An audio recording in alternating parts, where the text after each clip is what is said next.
Good afternoon and welcome to the City Council meeting of March 11th. I'll call this meeting to order and ask that you all rise for the singing of our national anthem.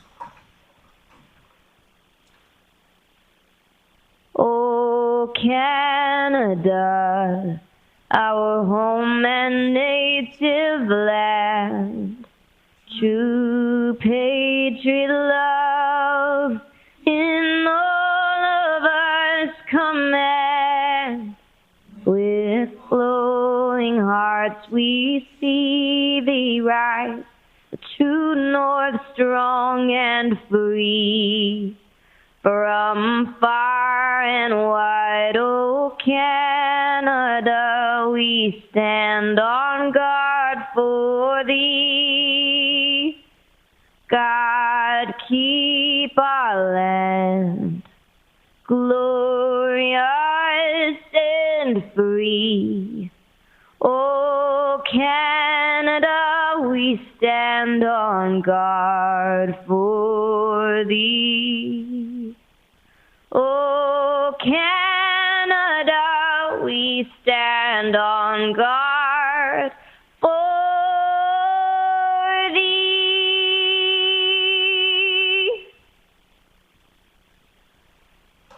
Thank you to the National Film Board for the images of our country, and thank you to our very own Tennille Towns for the singing of our national anthem. Moving on to the land acknowledgement for today.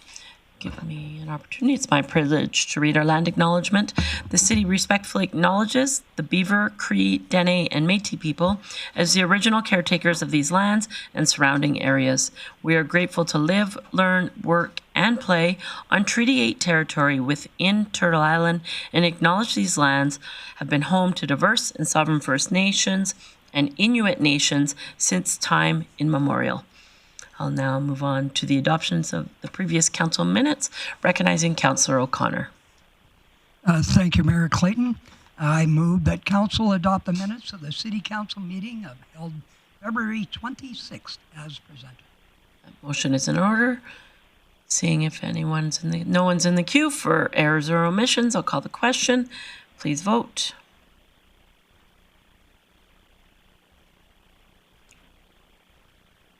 And that carries unanimously. Moving on to the adoption of today's agenda, recognizing Councillor Bressie.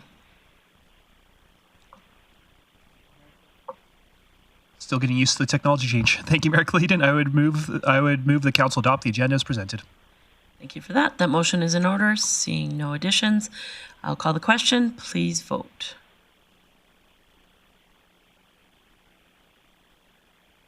And that too carries unanimously. Moving on to item number 6 of today's agenda is delegations. A reminder, if you would like to come to speak to council, there are 2 opportunities, usually at 3 p.m. and at 6 p.m. The 6 p.m. opportunity isn't always, because we don't always have an evening session of council, such as today. So you simply go online, fill out a form.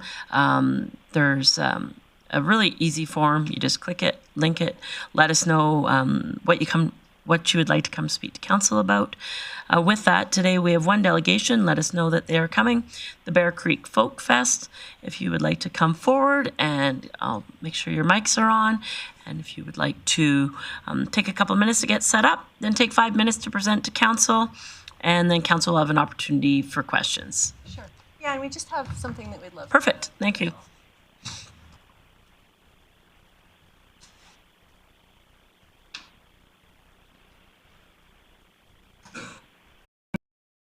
The producer for the Bear Creek Folk Music Festival. And I have with me today Ken Shep, who is our board vice president, longtime sponsor, and also longtime volunteer of the festival. What we just gave you guys was our sponsor impact report from last year. I actually meant to give it to you sooner, but I thought this would be a good opportunity. And it's just got, in particular, the pie chart with our stats of where our audience came from. I thought would be of particular interest. I'm not going to do a giant big speech today because I actually had the opportunity to meet with almost all of you and already discuss our situation, but just I'll give you a quick overview, and then I'm going to actually pass it over to Ken and let you have his perspective, a new voice. So basically, we had submitted a request for $80,000. I'm aware that the current sponsorship, the change in the financial structure puts us into the sponsorship category, which caps at $50,000. I'm hoping that there is possibly an opportunity to find a way through the grant that we had applied for to qualify for the other 30, in that we are, I know that there's part of that stipulates growing events. I know we're over 5 years, but we're also in the process of trying to expand our festival. It's going to take us a few years. It's not going to happen this year, but the better our funding is, the easier it is going to be for us to be able to execute that.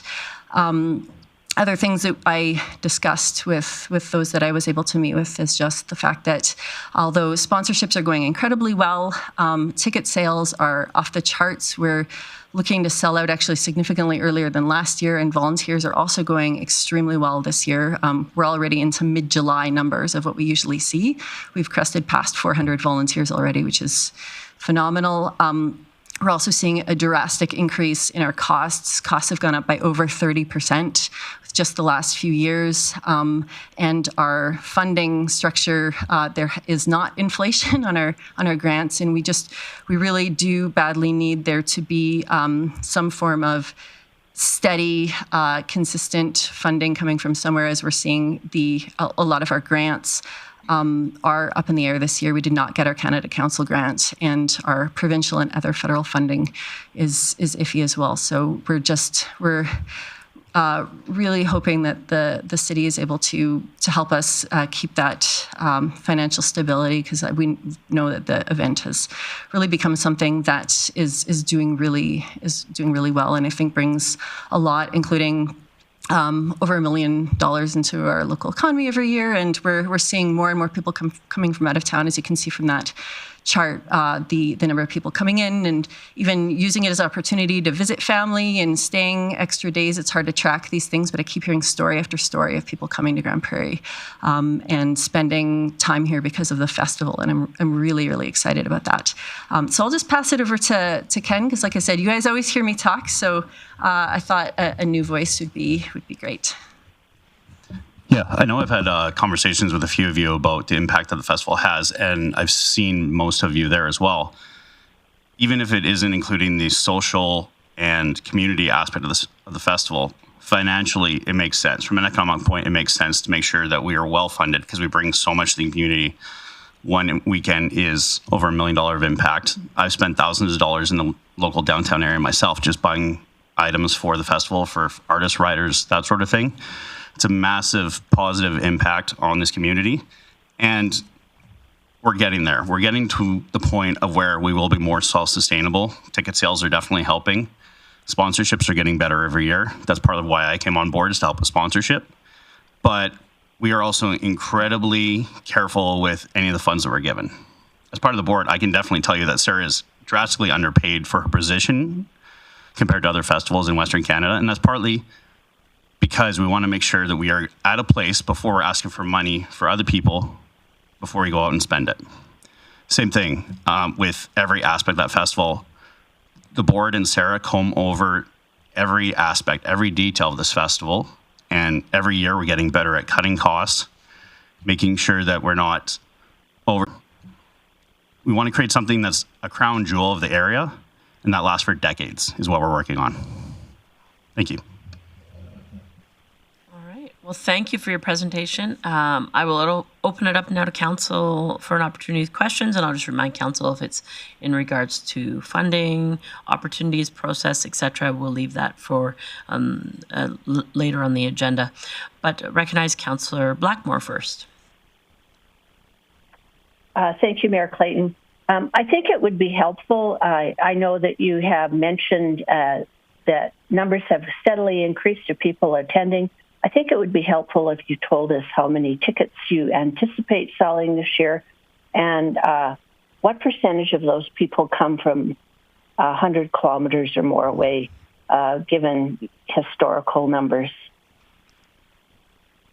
So The only hard data that I have, obviously, is from last year, which is what's in front of you, which shows roughly 40% of our crowd coming from over 100 kilometers away, and slightly over 50% of our crowd coming from outside of the city of Grande Prairie. We're anticipating a crowd size this year of around 7,000 people per day over our 3 days of the festival, and those would be hard numbers. Last year, we saw roughly, depending on the day, around 6,500 per day. And we have slightly increased our sellable capacity this year. We increased our weekend passes by 200. We increased our single day tickets by 200. When we increase the numbers, so that's 800 sellable tickets more that we have added, which will hopefully help offset some things. In adding those numbers, we inherently actually add more people than that because children under 12 are not sold tickets, right? So there are a number of like free tickets that come. We also have we're increasing our volunteer numbers by 100 this year. So roughly what we're expecting to see is about 500 more than what you're seeing on the charts in front of you. So that's really great numbers. So thank you for sharing that. Thanks for that, Councillor Blackmore. Councillor O'Connor. Thank you, Mayor Clayton. Thank you, Ken. Thank you, Sarah. One of the things I heard was that you're planning on investing in some infrastructure needs, like permanent power and expanding a site to an area across the creek. Is that, what kind of dollars are we talking that you would need to expand? So those are definitely two different questions. With regards to the infrastructure, on the power side, it's not actually us that is exactly looking into that, but our electrician apparently has been having meetings with some people at the city for some time, and there seems to be a common thought that wiring that site would be of benefit not only to us but to other community groups who want to come, and it would just make it much more easy for groups to be able to put on an event in that park without having to drive giant trucks and generators down the hill. So that is a discussion that we've been having since actually pre-COVID was the first initial discussion, and it looks like there are a number of people who have expressed an appetite for it. With regards to the infrastructure, we are currently in a position where we do need to. We're working on actually purchasing quite a bit of infrastructure, some of it more urgent than others. We have to purchase a main stage tent for next year is the really big one. It's going to be a hit of around $70,000 depending on when we buy it. We are going to lose likely our main stage, or at least lose the stability of knowing that we have a main stage after this year. And obviously we don't want to be in a position where we're left high and dry without it. So we're to keep our festival safe and make sure that we have an actual festival to present. We're looking at buying this tent. That's the biggest priority, but we also are investing in a bunch of other infrastructure as well. We just bought our side stage speakers for a cost of about 10 grand. We're also in the process of buying those big side stage tents because we were able to get a very good deal. The Edmonton Folk Fest is selling them to us for a really reasonable price and letting us pay them off over 3 years with no interest, which as a sidebar brings those into our community and allows us the opportunity to help out groups if we have a fantastic policy in terms of lending stuff out. So it's I think good news for not just us, but good news for others. And then our 10 by and 20 by tents, we've run into both major cost increases with those, as well as not always, again, some instability where we did have 1 year where we were told we didn't have the tents.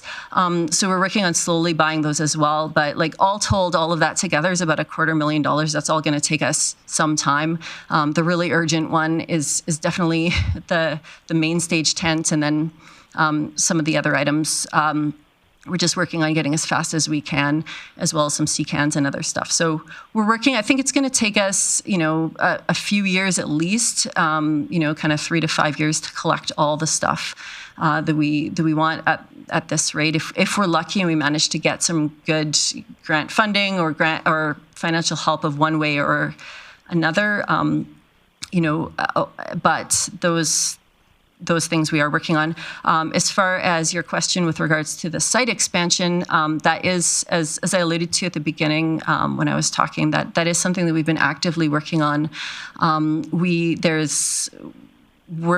got a map to use the green space on the other side of the river, so kind of in between beside the playground and the spray park in there, to carve out and exclude the spray park and skate park so they would not be sucked into our site.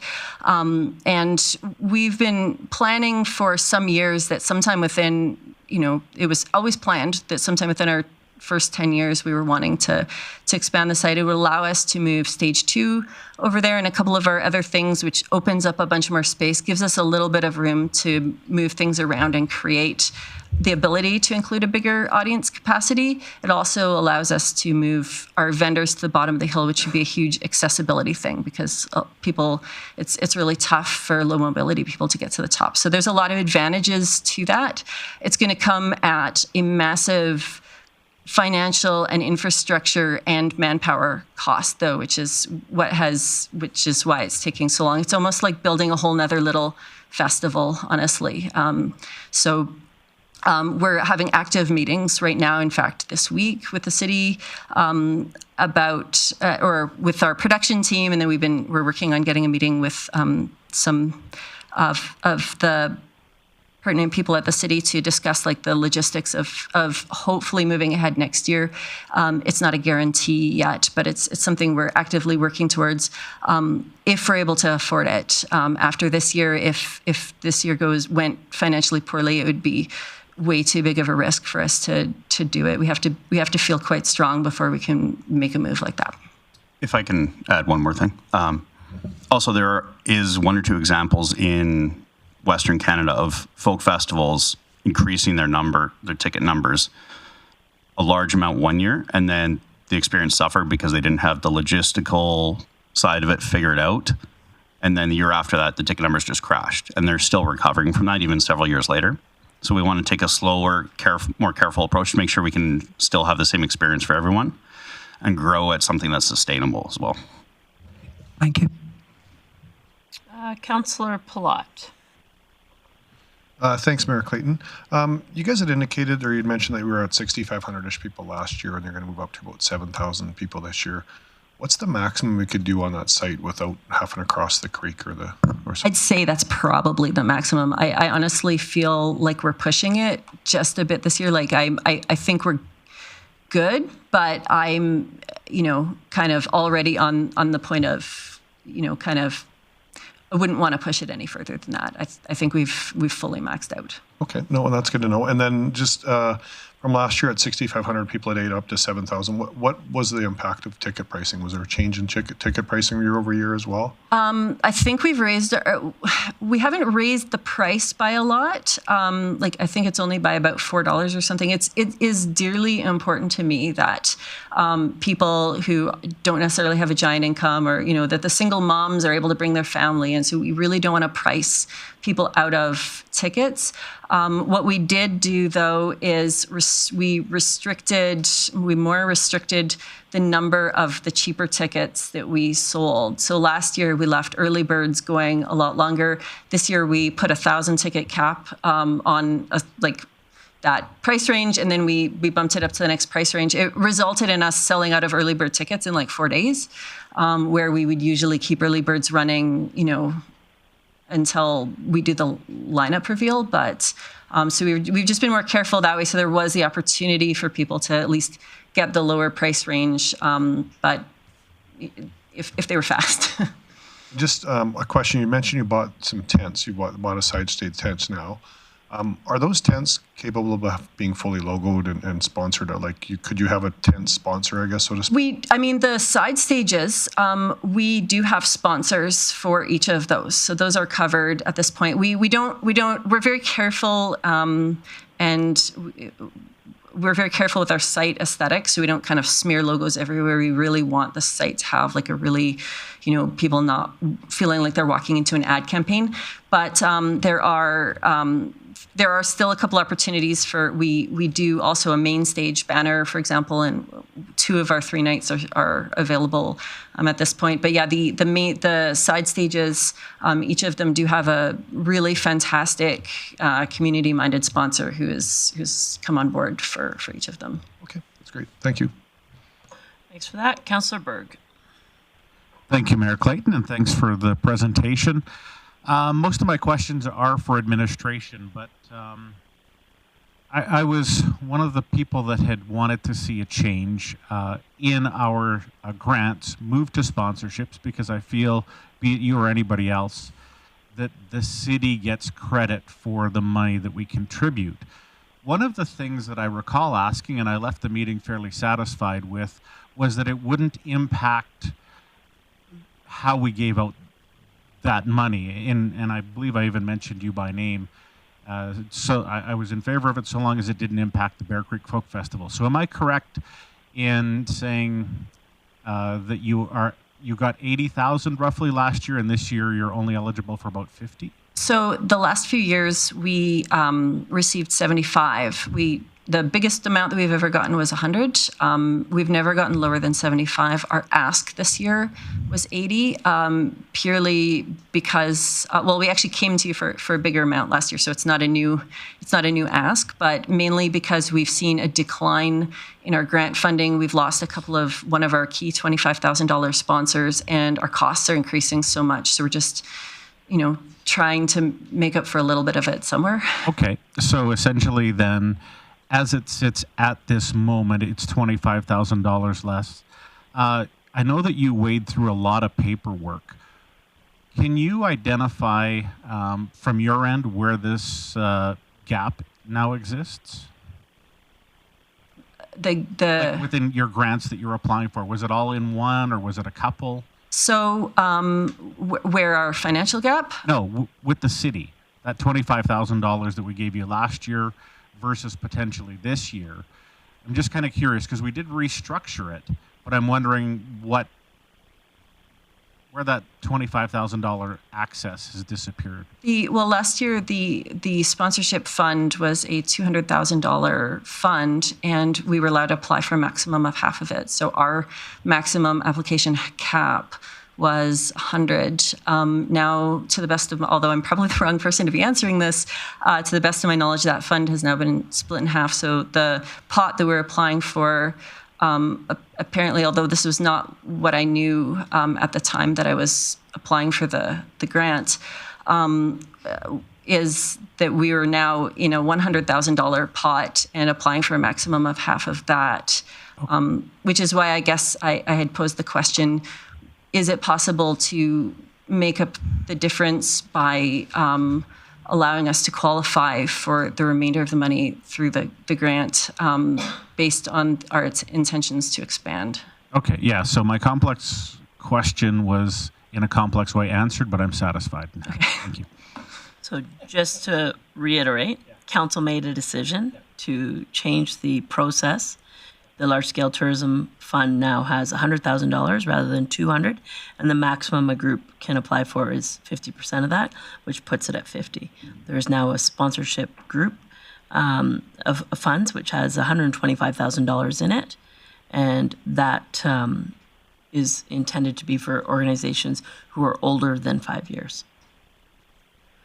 I had a couple questions before I see anyone else. You mentioned that you gave about 1,100 free tickets to youth and seniors. That 1,100 is inclusive of the 6,000, right? So of 6,000, 1,000 were free? So those, actually, more than that are free. If you take into account the volunteers, we also provide free entry to seniors 80 and plus, and then we also give a lot of community tickets away. We donated a ton to our local homeless shelters, to our local women's shelters, Odyssey House and Serenity Place.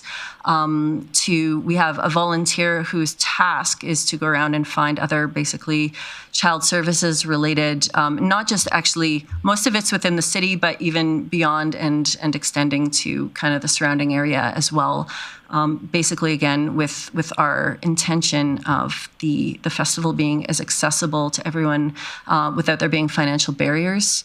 And then also, obviously, there are quite a few comps given away to sponsors. That makes up actually a giant chunk of what's given away. So sponsor tickets, as well as the local neighborhood, like the community, the houses directly abutting our site also get free entry as well. So there's a ton of people who get free tickets. We are working to try to shave that back a little bit. We're a little limited in how we can do that because I think it's really important that we keep supporting charity groups and the community. I don't want to stop giving tickets to like our local women's shelter.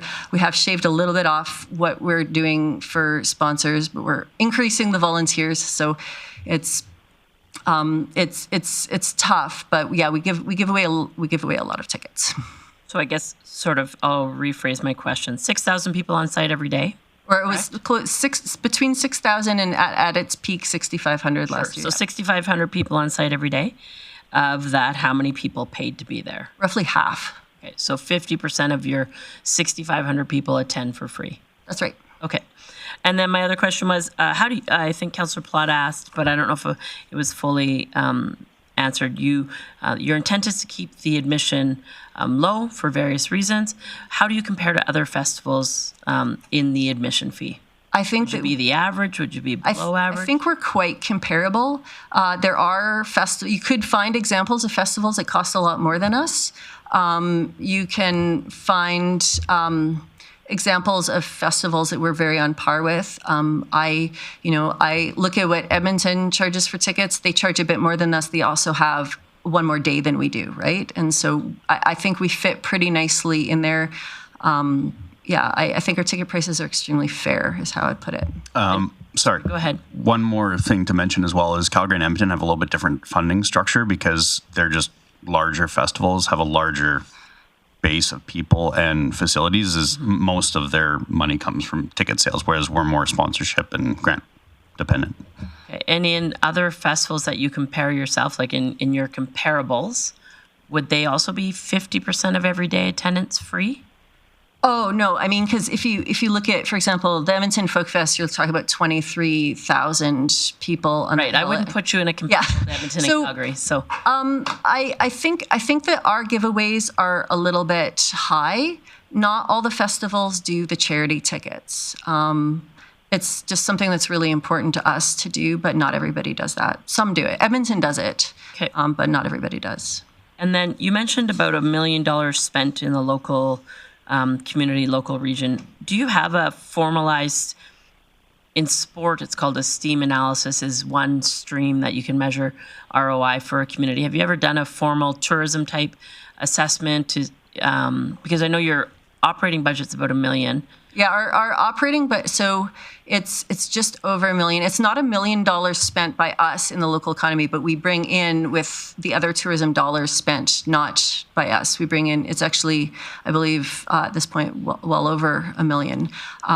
You have to bear in mind with our, it's over $1 million in cash costs for us. A big chunk of that is artist fees. Those are not funds apart from our local artists. Right, and that's what I was getting to, because you mentioned that you spend about $1 million in the economy, but... Oh, no, we don't spend, sorry if I miscommunicated that. We bring in over $1 million in tourism spending, which includes the money that the festival spends, which is a fair chunk, but then also the thousands of people coming in from, and that was assessed by, like, Travel Alberta actually has a couple of times done a full report, and we've had meetings with them, and so these are numbers that did come from them. Okay, Councillor O'Toole. Thank you very much. Yeah, I've got a couple questions to ask you. On this chart here, you've got people attending from California, Minnesota, Illinois. Are those artists, or are those people that decided they're going to come up here and be at the show? Yeah, we did not include artists on that chart at all. Okay. Those are purely either volunteers or attendees. Okay. So these are people that have made a decision, and in many cases, they didn't even know Grande Prairie existed, and they saw the lineup and they flew to Grande Prairie and, you know, came for the event. Fair enough. Just asking because money is money. You've had artists like Steve Earle and Sarah McLachlan, Serena Ryder. Those are pretty high-end performers. Mm-hmm. Have you thought of spending less money and getting not so high-end artists? I think that cover some of your cover costs? I feel safe in saying that the reason we have people flying here from California and Illinois and Minnesota and the Northwest Territories and all around is because of the artists that we bring in, the strength of our festival. A huge amount of it on the onset until you get there is the strength of the lineup. We also saw a concrete, we saw that in action in our first couple of years. In our first year, we had Katie Lang on the ticket along with a bunch of other kind of bigger names. And we had a crowd size of about 4,000 people. The second year, I intended on having big headliners. We actually had a couple on the ticket, and I lost them last minute before we had our lineup reveal. And so I presented a lineup that, while very strong and very entertaining, did not have the big ticket item. And what happened was our ticket sales plummeted. We had less than half. We saved just over $100,000 off our lineup. And we made half what we made in ticket sales, so we lost and it became exponential because then not only do you make like, you know, a couple $100,000 less in ticket sales, or more than 100 less anyway, then you also lose those on-site sales. So it was exponential, and I saw the festival shrink. Like 2017 was a very poor year. You know, we only sold like just a very low number of weekend passes that year. And then the year after that, I started bringing the bigger names up on the ticket. And sure, the artistic budget went back up by 100,000, but it was well more than that we made.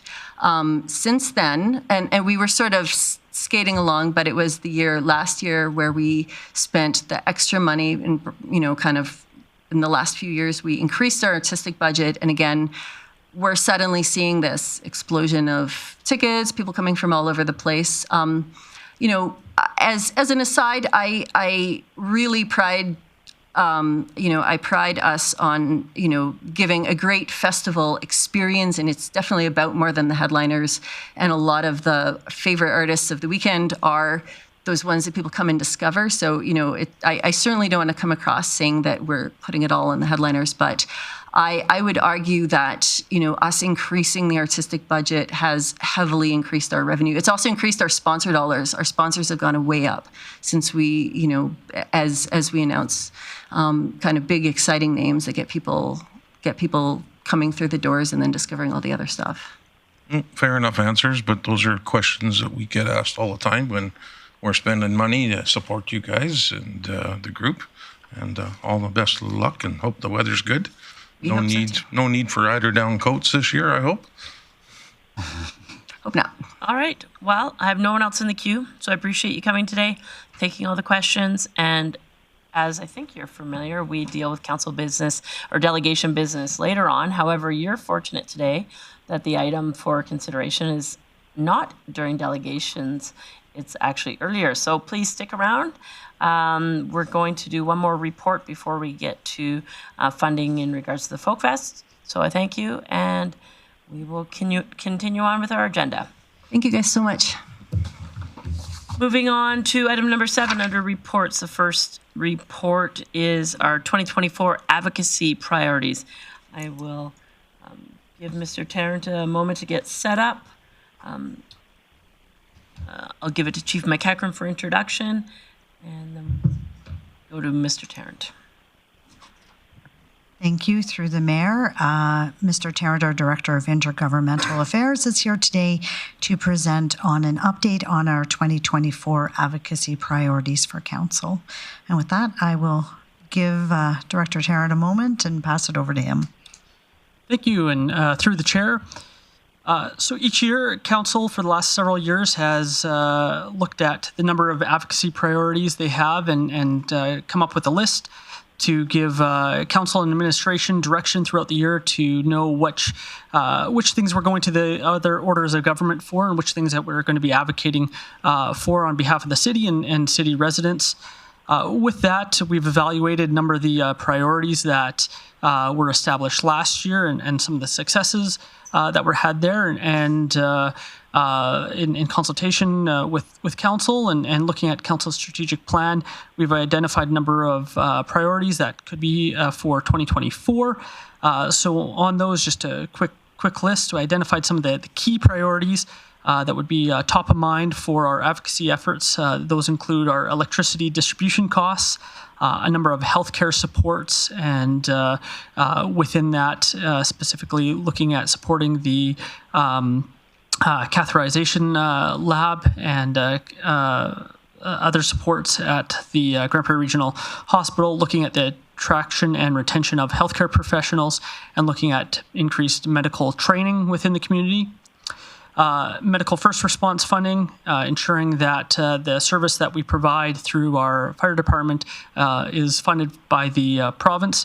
And also the Northwestern Polytech, they have a number of advocacy requests there that we thought it would be valuable to lend the city's expertise and the city's voice to advocating for. Other advocacy priorities that we recommend remaining on the list, as they are still salient issues within the community, is improved rail service, having provincial and federal funding for housing needs, provincial changes to automated traffic enforcement. There was a mandate put out by the provincial government in 2019.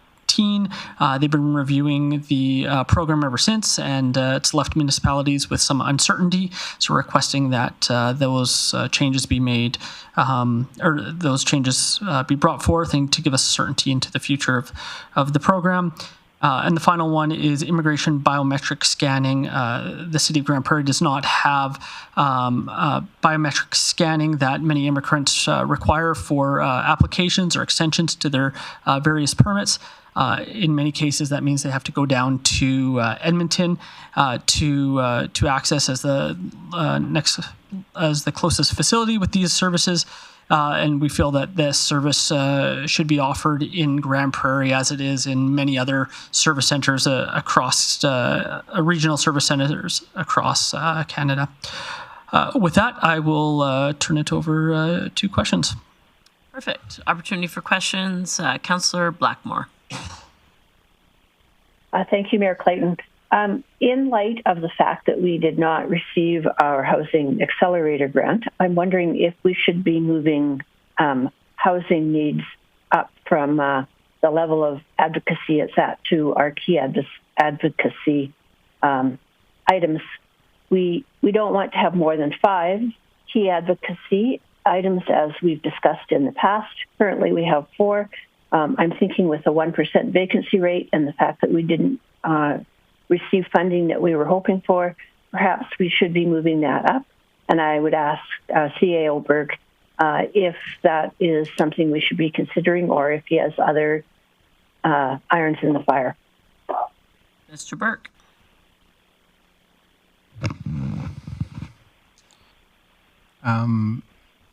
I'd say, clearly the importance has increased without success of the Housing Accelerator Fund. I know I would be comfortable with adding one more here. I'm just trying to look through. I don't think there's any that take are a higher priority than the current priorities, but I think this one's worthy of adding an additional one. Would be my advice at this point. So that would just need to be an amended motion. Betcha. I believe that's the question. You betcha, Councillor Blackmore. And just quickly, I agree. I think that's a good change. And I'll go to Councillor Bressie as he's in the queue, and then I'll come back to you for a motion, Councillor Blackmore. Great, thank you. Thank you.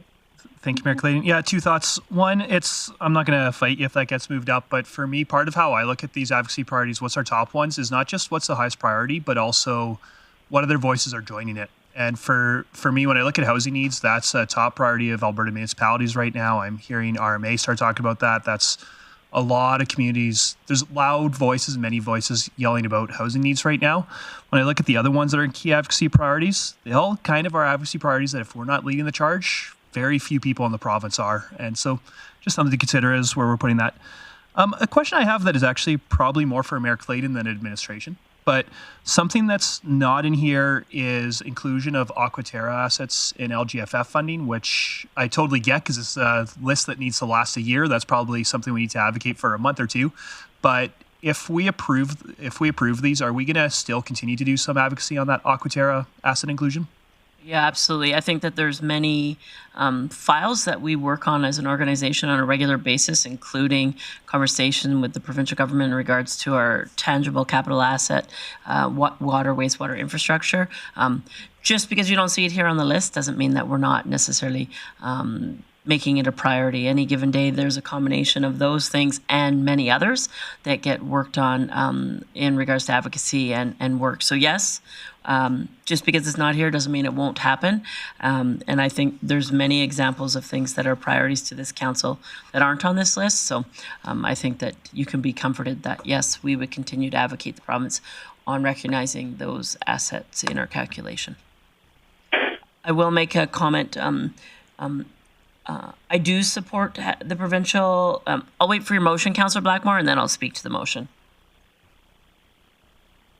Okay, I would move that Council approve the 2024 advocacy priority list to include key advocacy priorities of electrical distribution costs, healthcare supports, medical first response funding, Northwest Polytechnic support, and provincial and federal funding for housing needs, and that our other advocacy priorities include improved rail service, provincial changes to automated traffic enforcement, and immigration biometric scanning.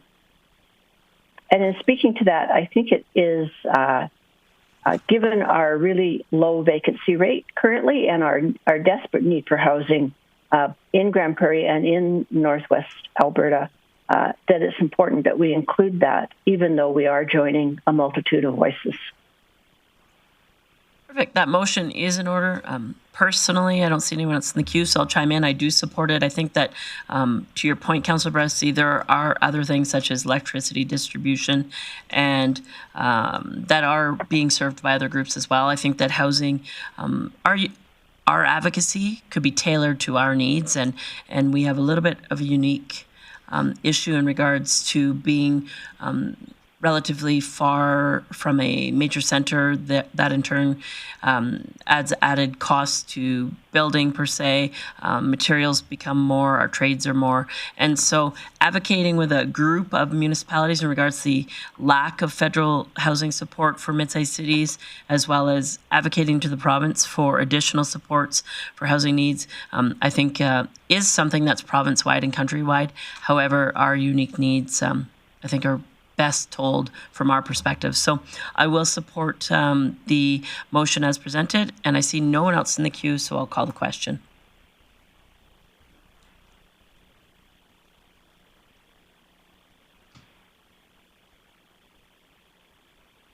It disappeared. In favor. Councillor O'Connor votes in favor.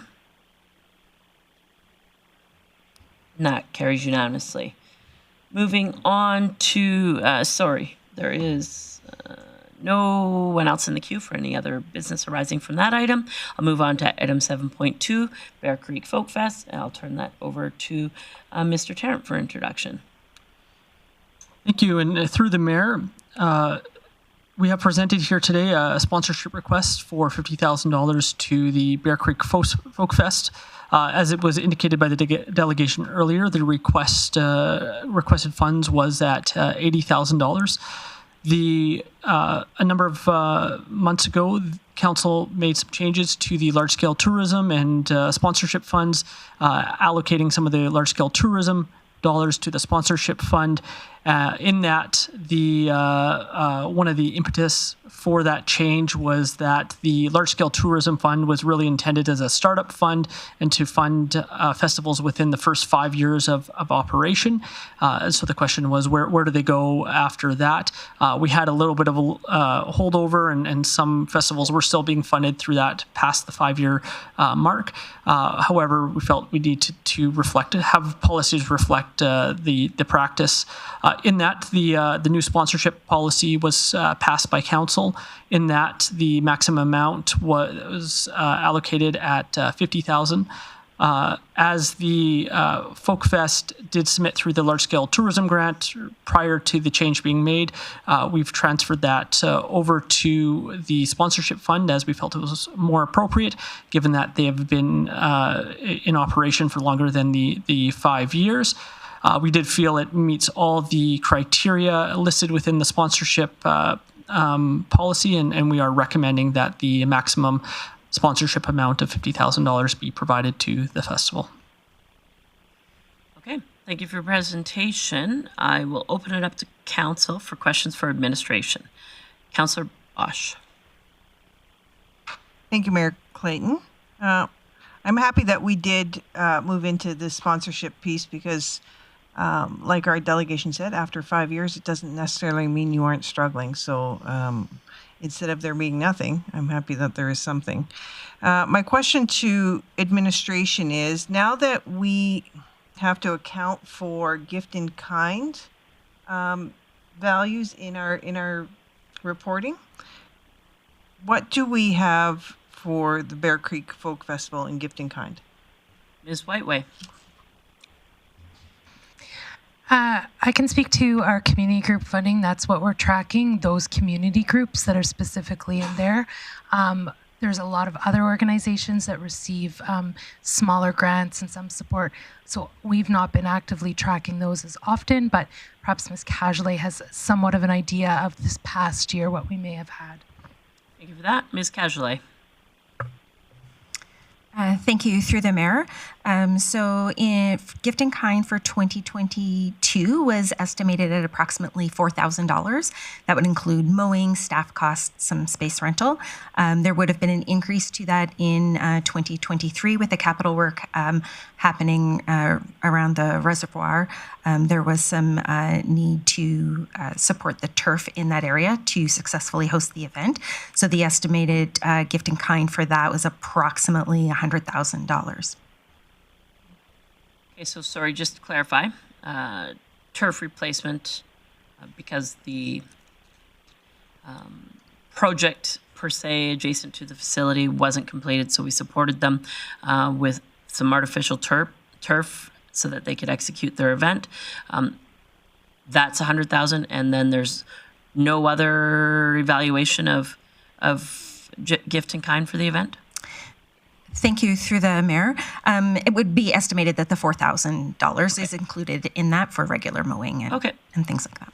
And that includes traffic. Does that include, I know we do some traffic support through barricades, et cetera, in the neighborhood, that type of thing. Is there any of that in consideration? Through the chair, yes, this was the information that was given to us by a combination of Parks and Transportation. Perfect. Thank you. Councillor Bosch, does that answer your question? It does. I have another question, but I can wait. That'd be great if I'll come back to you. Okay. Thank you. Councillor Berg. Yeah, thank you, Mayor Clayton. So possibly for Mr. Tarrant, but possibly Ms. Whiteway. So in order to bring them back to where the Bear Creek Folk Festival, to where we were previously funding at up to 75, so another 25,000, potentially 30. What other funding sources do we have available to top that up? Ms. Whiteway. Thank you, through the mayor. So I won't speak to any other grant programs. If there is options, I'll leave that with Mr. Tarrant or Ms. Cajolet. Otherwise, it would become an extra cost that would need to be approved by council. So I would have to look for more of a reserve type funding source to be utilized for that. Okay, and Ms. Cajolet, sorry? Sorry, I go to Mr. Tarrant first. Okay. Through the chair, I'd recommend going to Ms. Cajolet, who will be able to speak to the other grant programs. Ms. Cajolet. Thank you. Through the chair. Currently, there are applications that have been submitted for large-scale tourism. That those grants will be reviewed by the Community Advisory Committee next week, I believe it is. It is anticipated that the fund would be fully subscribed if those. Based on the anticipated recommendations. Certainly, if there was any other festival funding not allocated at the second intake of the year, which would be the beginning of July, there would be an opportunity to allocate those funds at that time. Okay, thank you. Councillor Bressie. Great. Thank you, Mayor Clayton. Sorry, I just want to go back to Councillor Bosch's question and the increased gift in kind next year. I just want to make sure I'm understanding. So we had increased gift in kind next year, but that was all just costs that wouldn't have existed if we weren't doing remediation on the spillway. Am I correct in that? Ms. Cajolet? Yeah. Through the mayor, yes, that is correct. Great. Thank you. Yeah, I just don't know if I'd consider that gift in kind personally. Okay. Councillor Bosch. Thank you. Oh, yep, I'm on. My next question, in regards to the Bear Creek Folk Festival looking at power into the future years, that to expand their festival. Right now that they're in talks with the city as far as assisting them with components of this investigation. Who's paying for the power installation? So to my knowledge, that's yet to be determined, and we're exploring opportunities. Unless somebody from administration wants to add something different, that's... Okay, I have one more. Go ahead. And my last question, just based on the one before me, if we look at other sources to potentially fund $25,000 or $30,000, what does that open up for other organizations who don't receive their full funding? That's where my concern is. So sorry, say that again. If we look into different funding source to give them the $25,000 or $30,000, what will be the process for other organizations who don't get full funding when they request it? So your question is if continual organizations want more than the maximum that's allowable in the policy, what will the process be? Mr. Tarrant. Through the chair, I believe CEO. If council's intention is not to follow the policy, then our advice would be to amend the policy and add subsequent budgets to provide sufficient funding to look at increases. As it stands, administration, if we received a request, we would advise based on availability, but also only up to the maximum. That's the direction council have given us. So I would encourage, if council would like to explore revisiting the policy that was just passed, we would recommend doing that. But then also ensuring that there was sufficient funding to accomplish your goals. Just raising the amount probably wouldn't do that, as there is a number of other applications that we expect to come out through the year. And just to follow up some additional comments, the current policy that council recently approved has a parameter that the groups would not be receiving more than $50,000. So council approved this policy at $50,000. So regardless if you added more money to the pot, let's say, in the large scale tourism, if the pot was larger, as Ms. Card mentioned, when it was a $200,000 pot, you could get up to half of it, which was $100,000. Now the council has approved that pot of funding to be $100,000. The maximum allowable amount is $50,000. Councillor Palat and then Councillor Blackmore. Thanks, Mayor Clayton. Fortunately enough, I had an opportunity to meet with Ms. Card last week, and she'd mentioned today about her tent costing $75,000. So I think my question is probably for our CAO or maybe our Chief Whiteway, but is there an opportunity for the city to look at acquiring those and doing a lease to own back to the Bear Creek Folk Festival over a period of 5 times? And my thinking here is these costs are going to go in the word about up, and maybe this is another opportunity for us to help her get her costs or over a 5-year period, we can be the banker on it, so to speak, on a lease to own. So we still have the assets in our inventory that they're ours until the last payment's made. But give her a point in time where we can try to wean off some of the spending from the city, but this would give her an opportunity to reduce her expenses. So is that an option for the city to do a lease to own if we were to work with the proponent? Mr. Burke? So getting into some of the details, I would say a more likely scenario would be for the city to purchase and to lease. I don't think we would do a financing option. I think that would be something we wouldn't consider. We do capital expenditures for community groups as well. Has been another opportunity. The next intake or next opportunity to have those discussions would normally be during mid-year capital when we would have discussions like that. If there was some direction for administration to get some further details and to bring back some options, we could do that if how we could participate. And I see that our CFO might have something more technical to add than I have. Ms. Whiteway. Thank you, Mayor Clayton.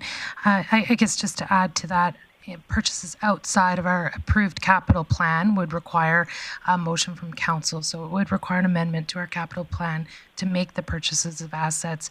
When it comes to leasing, I'd have to look back on MGA and what we would be allowed or permitted to do. So in terms of that sort of scenario, it's not something I could speak to, but as CEO Burke had said, an amendment to capital would be the right time, about mid-year. So can I just follow up on that? If that was an asset that the city owned, there would be an opportunity to rent it, though, to an event such as Bear Creek Folk Fest. As well, we have another event called Experience GP that I'm thinking we rent a stage for, so there is other opportunities for that without leasing it to own for Folk Fest. It could be an asset the organization could. Okay, I'm getting a nod, yes. If I can just follow up, I'm just I guess, question for administration as we get through this. Do I need to make a formal motion to have administration explore this opportunity or option, I guess, with Bear Creek and potentially the city being the owner? Mr. Burke? Yes, correct. Administration would appreciate a motion if that's the direction of council. Thank you. Councillor Blackmore. Thank you, Mayor Clayton. I have a couple questions. First of all, I don't think we want to include the turf in their last year's support from the city because we found a way to reuse the turf anyway. So my understanding is we put it to good use. My question is, I felt at the time when we changed our policy that we were not giving large event tourism enough support for a long enough period of time. I think it takes longer than 5 years to fully establish something as large as the Folk Festival or as large as Grand Con wants to be. It certainly took Stampede a number of years, probably 10 or 15 years to get as secure as they are now.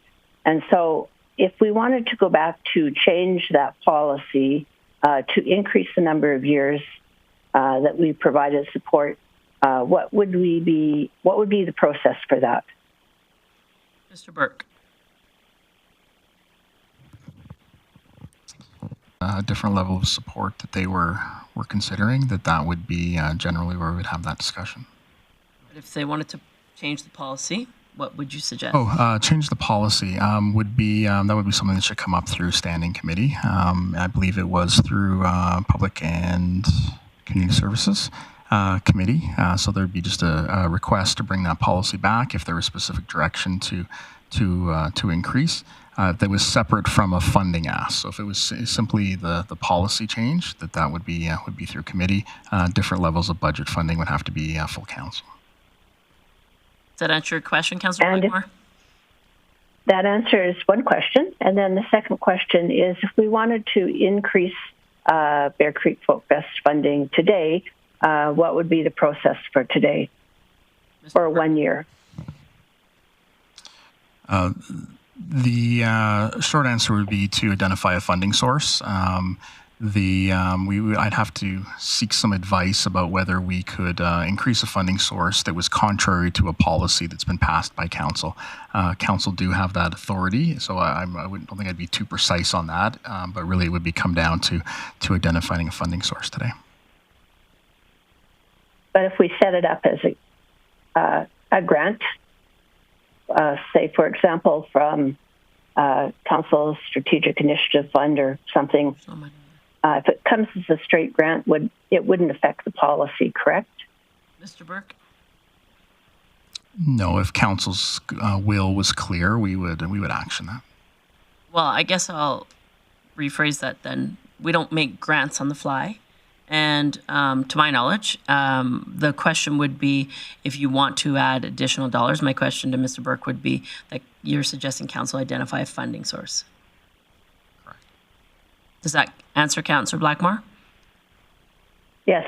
Okay, so the funding source could be reserves, could be capital tax, could be, there is no council strategic initiative dollars in that fund left. So you would have to do, or you could override your policy that was approved a couple months ago.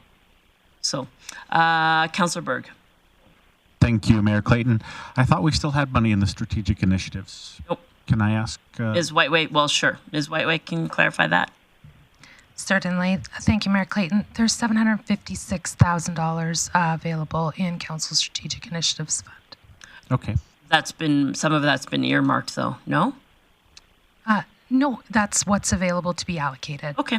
Yeah. Thanks. Okay, thank you. No. Councillor Thiessen, I saw your hand up, but gone. Mine as well. Actually, I was going to ask the same question that Councillor Blackmore asked in regards to the Strategic Initiatives Fund. I guess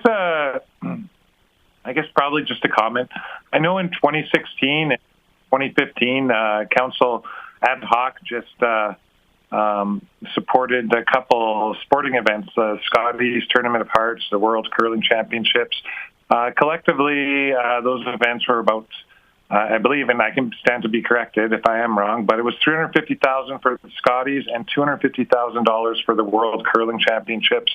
That was for 10 days for, at least for the World Curling Championships, roughly about 2,700 people anticipated per day.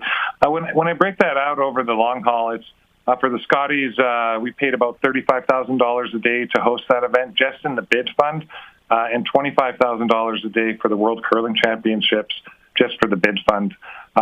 This went over 10 days, and sort of, I guess I'm looking at the request and going back to budget where I said, well, maybe we don't want to do this at this point, but when I look at the Bear Creek Folk Festival and their ask, based off the previous council decisions, and now mind you, this is 2 councils ago, at $25,000 a day, that would put them right up near their $80,000 ask for a 3-day festival event. And that's also taken into account the fact that the Bear Creek Folk Festival also operates year-round, hosting open mics and doing other stuff. I think they've even put together a play at JP2. I think it was the Grapes of Wrath back in the day. So they are big community players that exist year-round in our community. And I think that should be a consideration of council and whatever decision or motion comes forward here today. If we're going to do it for one, we should at least consider it for the others, recognizing that the community impact for the Bear Creek Folk Festival in Grande Prairie is literally year-round, whereas these other events were just 10-day stopovers. So those are my comments. Thank you. Councillor Plott. Clayton, are we ready to do business arising? If you want to make a motion, go for it. And then can your question wait till after this? Okay, there we go. Councillor Plott. Okay, thanks, Mayor Clayton. So I would just make a motion that council approve the $50,000 in sponsorship to the Bear Creek Folk Festival as in a report. Right, so the motion is in order. Councillor Bressie, discussion or debate on the motion? Great, thank you. I was going to make the exact same motion. For me, it's a starting place. For me, I absolutely think that this is an event worthy of sponsorship and maxing out the sponsorship fund. To me, this is different than other events. This is, in my mind, the premier event that happens within city boundaries every single year. You've got over 10%, the equivalent of over 10% of the city population on a hill at one time. That's pretty special. As Councillor Thiessen talked about, this is an event that goes year-round, so we get to revisit it and think about it and participate in it all year long. I also don't know of any other events that get the same sort of media play outside our community as this event gets. For me, building quality of life for our residents, for building community for the many volunteers and the many listeners that are on that hill, nothing surpasses it. And the economic benefit of bring in a couple thousand people into our community year after year after year is nothing beats it. And so for me, it's definitely worthy of maxing out this corporate sponsorship fund. I also think that this event is different than others. So I'm hoping that there's a subsequent motion to also go outside that policy. I don't think we need to revise the fund because I think it's adequate for every other event. But this event truly is different than other events that are held in our city, in my opinion. I'd also point out that this is technically, is it year 6 of the event technically? But there was also that thing called COVID right in the middle too that it had to rebuild from too. And so a policy that's talking about things that last for the first 5 years of an event, when you've got an exceptional thing that really did shut down the event for a couple of years, I think that there's unique circumstances here. So I think this $50,000 is probably where I want to land in the long term here. But I think there's still some work to get this event viable in the long term so it can continue to be our premier event for decades to come. So let's support this motion, and let's talk after that motion passes about is there more we should be doing too. Okay, so currently discussion or debate on the motion. Councillor Bosch. Thank you. I will fully support the $50,000 in sponsorship, understanding that this sponsorship funding is going to be fully subscribed by several different organizations. And I would argue a little bit with Councillor Bressie that each and every organization who puts on an event feels theirs is the event. And I give them that credit. So I just don't know how to move forward with the next piece of this, because my concern is if it's in policy and you break policy and give funding, then you better be prepared to do that for everybody. So just as Councillor Thiessen said, you do it for one, you do it for all. That is where my concern is. But happy to support this one. All right, so I'm going to call Councillor Blackmore. Comments, discussion, or debate on the current motion? I will support this motion. I look forward to a second motion. My comment really is Bear Creek does not have to stay in Grande Prairie. So if we want it to stay in Grande Prairie, we have to be as committed to them as they are to us. And so I will support this motion, and I look forward to a second motion. Okay, so the motion to approve $50,000 in sponsorship to the Bear Creek Folk Fest. I'll call the question. Councillor O'Connor in favor. Bressie in favor.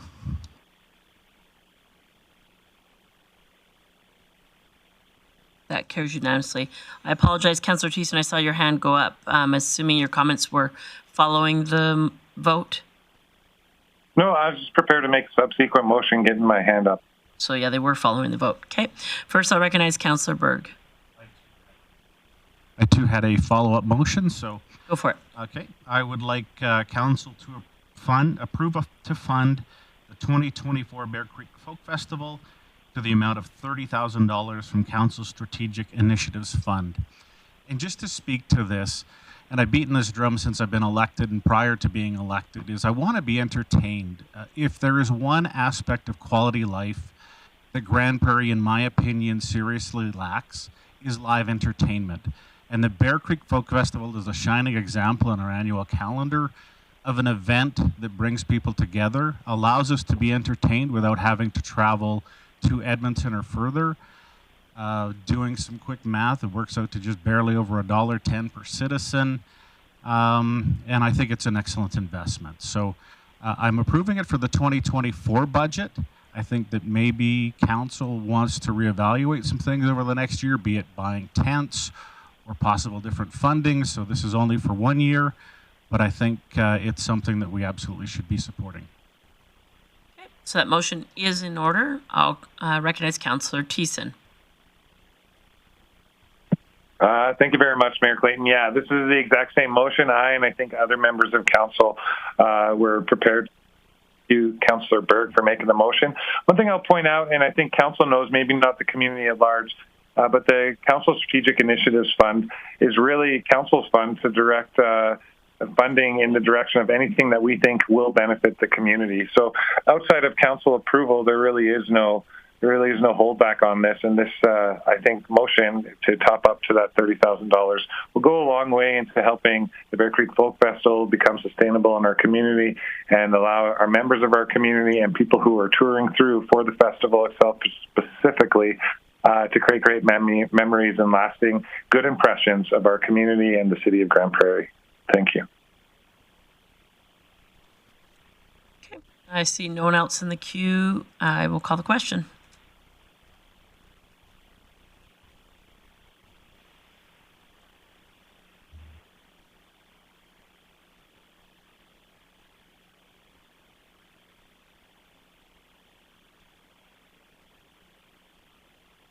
Councillor Bressy, how do you vote? In favor. That carries unanimously. Moving on to committee business. Sorry, Councillor Bressy. Oh, I reckon, sorry, Councillor Plott was ahead of you. Thanks, Mayor Clayton. I did just want to circle back and look at making a motion with council here about us looking at working with the Folk Fest and other organizations for that matter around purchasing stuff. We have talked about purchasing tents and stages in the past. Not saying I want to fund it when it gets there, but I think it's an exercise we should take with administration and Sarah and her group. So my motion is that meant to work with the Folk Festival into what assets could be purchased and leased from the city of Grande Prairie, as well as other organizations, and bring that to an appropriate standing committee. The assets to me include, and it's up to admin if they want to write them down, could be fencing, it could be a sea can for storage, it could be their tents, it could be stages, it could be generators, all the things that the proponent's going to need to lease and or purchase over time. I think the numbers that I had heard were 30 to 50-ish thousand a year. She's currently leasing on some of the stuff, and those costs are going to escalate. And then there's still the stress of trying to line them up every year. So I'm hoping we can put ourselves in a spot where after report comes back, we can find out what the dollar amount is and then have a conversation with council saying, is this worth us buying this? And what would the lease look like? And again, it can go past Folk Fest.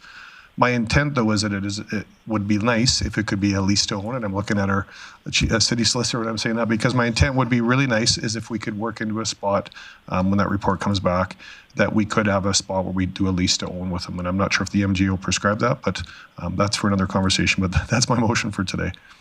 I'll two things, and then I'll go to the city manager. I would suggest that a rental agreement is quite normal in our process. I would suggest it's rental opportunities, not leasing. Also, if your motion implies that we're going to lease to own to one organization, I can't support your motion.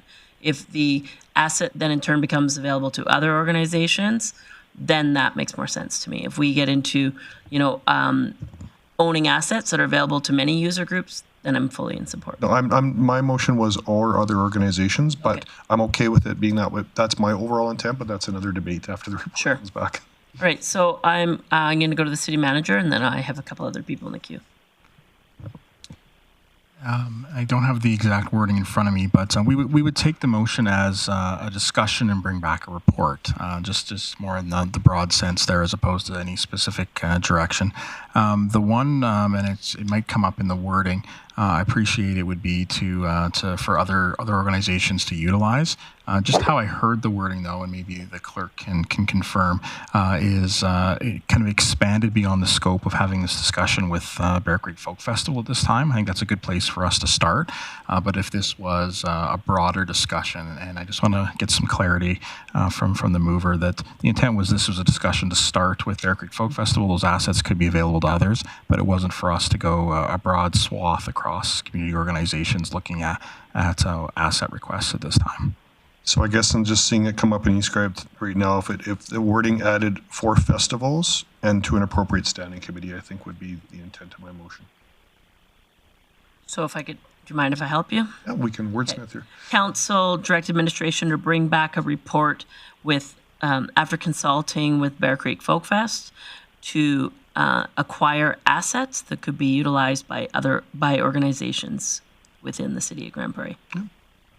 Okay. I'll give Legislative Services a minute to catch up, but I'll go to Councillor Bressy in the meantime. Great, thank you, Mayor Clayton. I need quicker fingers. Councillor Plott keeps on beating me to motions. I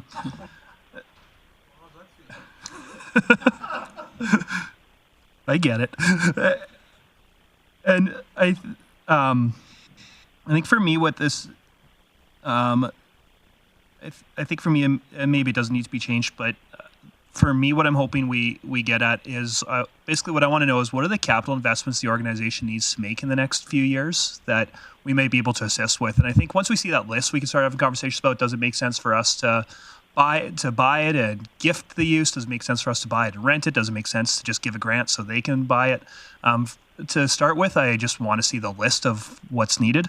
But I'm also hoping, and I don't know if this meets the intent of Councillor Plott's motion, but when there is talk about potentially putting in some electric infrastructure, or is there some plumbing infrastructure, just there's those kinds of capital investments too that are actually would be permanent in the site and would benefit not just Folk Fest, but potentially other groups too.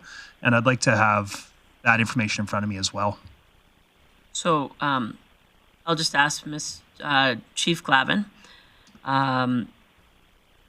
would you like a second motion for that in regards to exploring opportunities for infrastructure investment that could be utilized within the Bear Creek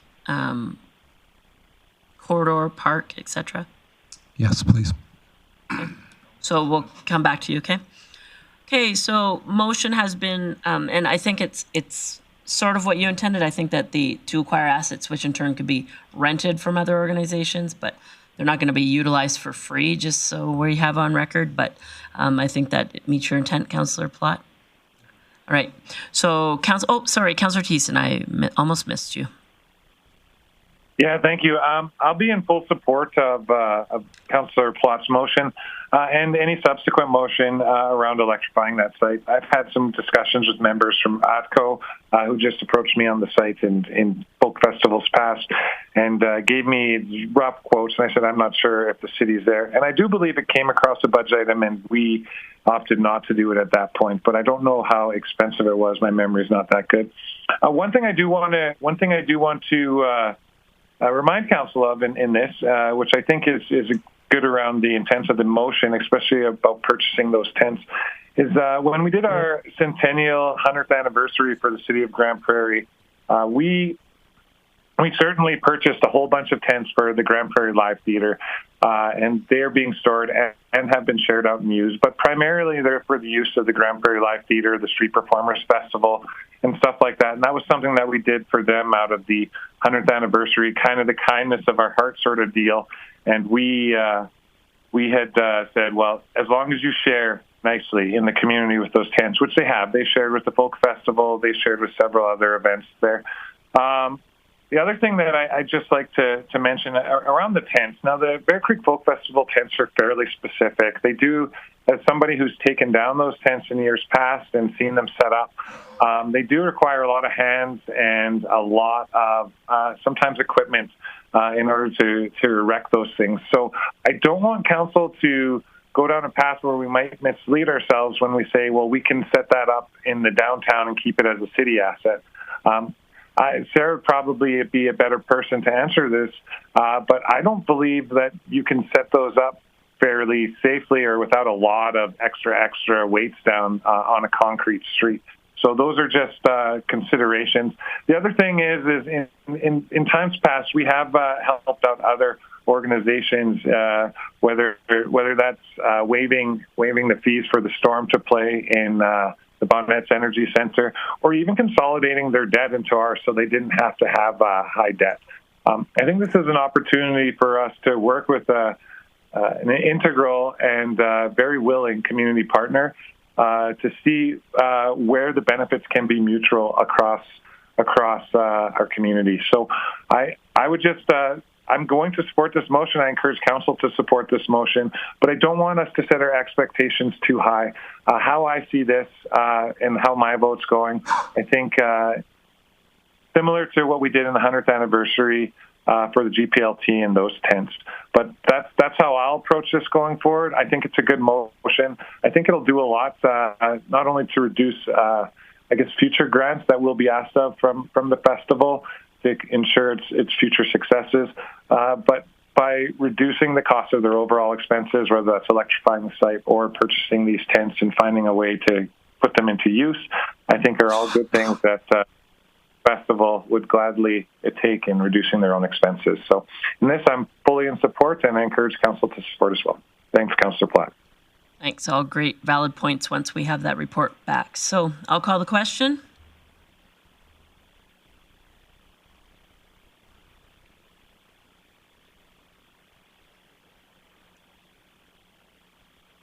That carries unanimously. Councillor Bressy. Great. Thank you, Mayor Clayton. I would move the council direct administration to bring back a report after consultation with Bear Creek Folk Festival about potential infrastructure investments to make to the Borstad Hill and Ernie Radbourne Pavilion areas to enhance large-scale community events. And sorry, I'd like to say and or the Ernie Radbourne Pavilion, not and. Wait for that to get posted. So direct administration to bring back a report after consultation with the Folk Fest to acquire. Nope, sorry. We'll wait for the next one.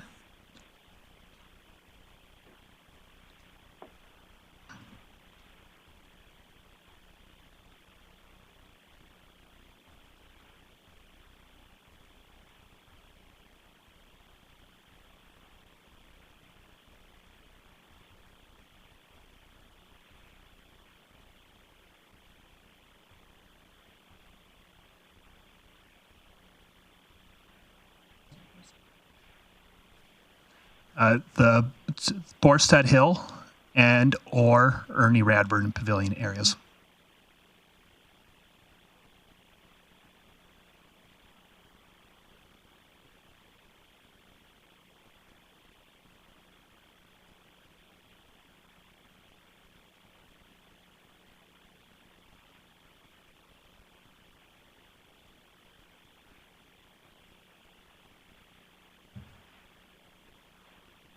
Yeah, that motion works for me. Thank you. Okay, so council, it's in your e-scribe now. Direct administration to bring back a report after consultation with the Bear Creek Folk Festival about potential infrastructure upgrades at Borstad Hill and or the Ernie Radbourne Pavilion to enhance community events. Okay. And I would assume that your intent is for administration to explore partnership opportunities with that in utility providers. It's yeah, that would be awesome. If they yeah, I would like something specific. If you take a friendly amendment, I think that there is partnership opportunities that could be or AKA sponsorship opportunities with utility providers. So what if we just did at the end, comma, including partnership opportunities? Perfect. Thank you. Awesome. Thank you. Good idea. Okay. All right. So, Councillor O'Connor. Yes, I'm just curious that if the Folk Fest is going to move on the other side of the creek, I'm wondering if there shouldn't be... They wouldn't move, they would expand, was there? Sorry, expand to the other side of the creek. I'm wondering if they shouldn't explore the infrastructure on that side as well as not. Would you accept that as a friendly amendment? Councillor Bressy. Yeah, thank you, Councillor O'Connor. That's why in my motion I'm saying Borstad Hill and or the Ernie Radbourne Pavilion. Really what I mean by Ernie Radbourne is east of the creek. Okay, thank you. Okay, seeing no one else in the queue, and I call a question.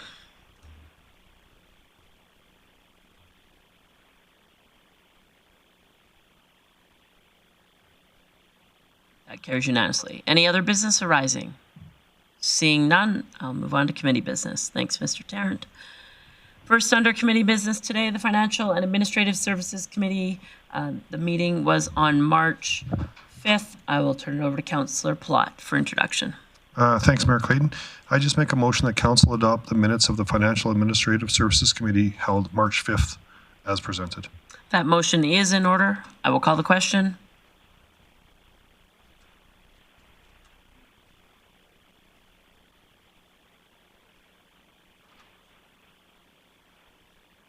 Councillor Berg, how do you vote? Never mind, and now it's good. That's in favor, and I'll recognize that Councillor O'Connor has left the chambers. Councillor Plott, any highlights from your meeting? Yes. Mayor Clayton, we did have a pretty light agenda. We did talk about an ERP system, and we went through how that's being implemented and how that's being used in the organization. It was nice to get an update on that. Through our assessment and taxation, our inspections and business improvement areas have wrapped up, and administration is dealing with inquiries from property owners regarding their new assessments and the appeal deadline. Under finance, the external auditors are on site for the year end last week and this week as well. For procurement, there are 6 bids currently on the market, and administration is working on departments to finalize competitive bid requirements for 2024 capital plans. Thank you. Thank you for your update. Moving on to Strategy and Communication Services Committee meeting held on March 5th, and I will turn that over to Councillor O'Toole.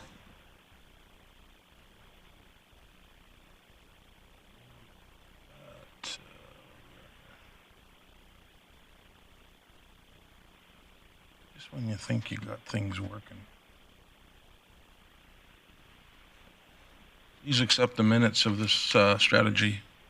Council adopt the minutes of the Strategy Communication Services Committee meeting held March 5th as presented.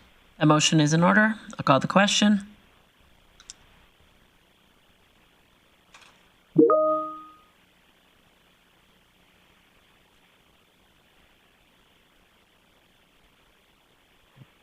O'Toole in favor. That carries unanimously. Any highlights for your meeting, Councillor O'Toole? Yes, I've got Chief McCracken, Chief of Staff, presented to committee the projected activities planned throughout the service area. Executive Services Strategy. City hosted a successful evening with Grande Prairie event in Edmonton last week. Planning is underway for the upcoming State of the City event. City Clerk's Department, Resource Acquisition and Implementation Planning for the 2024 Municipal Census is in progress.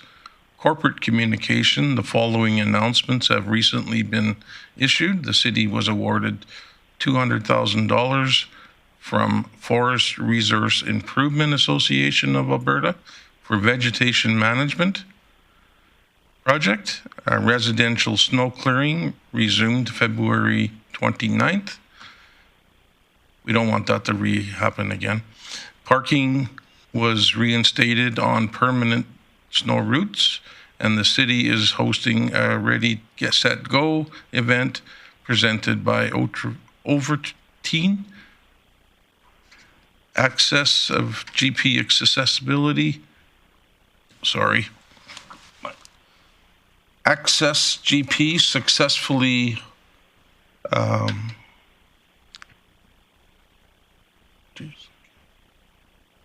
managed. Hang on, my eyes are going crazy on me here. That's what happens when you get old. Your eyes start to water. Information, Councillor O'Toole, is in the report, so if there's nothing you wanted to add any color on, I think we could probably... Yeah, no, and I'll just finish this one here off. Corporate marketing administration is focusing on local promotion of the refreshed city brand and increasing the scope of our ads using existing city assets and highlight stories that align with council's strategic priorities. And with that, the rest of the report is in our minutes from this week. Thank you. All right, thanks for that. Moving on to Public and Protective Services Committee meeting held March 5th, and I will turn that one over to Councillor O'Connor. Thank you, Mayor Clayton. I'd like to move that Council adopt the minutes of the Public and Protective Services Committee meeting held March 5th as presented. That motion is in order. I'll call the question.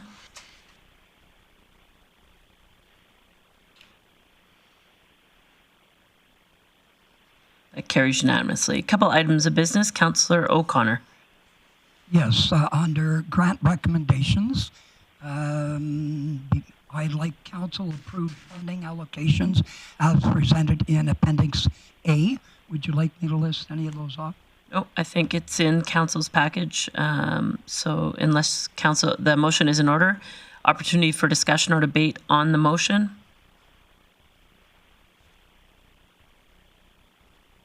Seeing none, I'll call the question.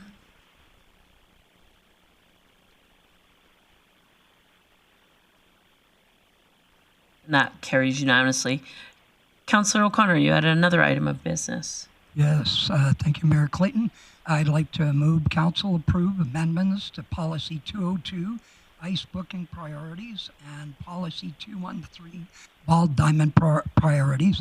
And speaking to this, this has been examined in an ongoing process, and it's just fine tuning to make sure that it's fairly accessible to all community members. Perfect. That motion is in order. Councillor Platt. Discussion or debate on the motion? Yeah, thanks, Mayor Clayton. I just had a question for a minute. I just want to make sure, because I wasn't on the committee. We did consult with all the different the ICE user groups about the new policy changes on this. Ms. Cajolet? Thank you. Through the mayor, yes, there was consultation with the user groups. Okay, and then my other question, if I can, Mayor Clayton, was just around when I look at the ICE users priority schedule, when I see it, there was a number and it was in red and it's been scratched out and it's been changed. When I'm reading this, it looks like we have less hours of ICE. Has there been a change of our scheduling, or am I misreading this? Ms. Cajolet?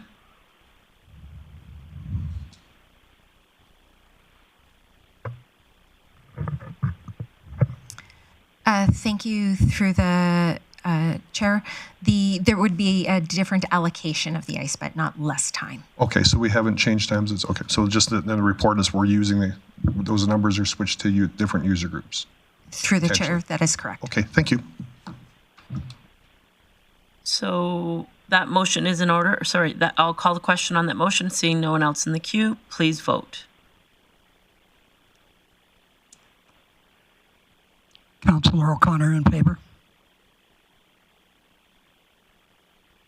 And that motion carries. And Councillor O'Connor, if you wanted to, in your highlights, you could mention the grant recommendations, but for those who are watching online, it is in the package. So, but go ahead with your highlights. Okay. Thank you, Mayor Clayton.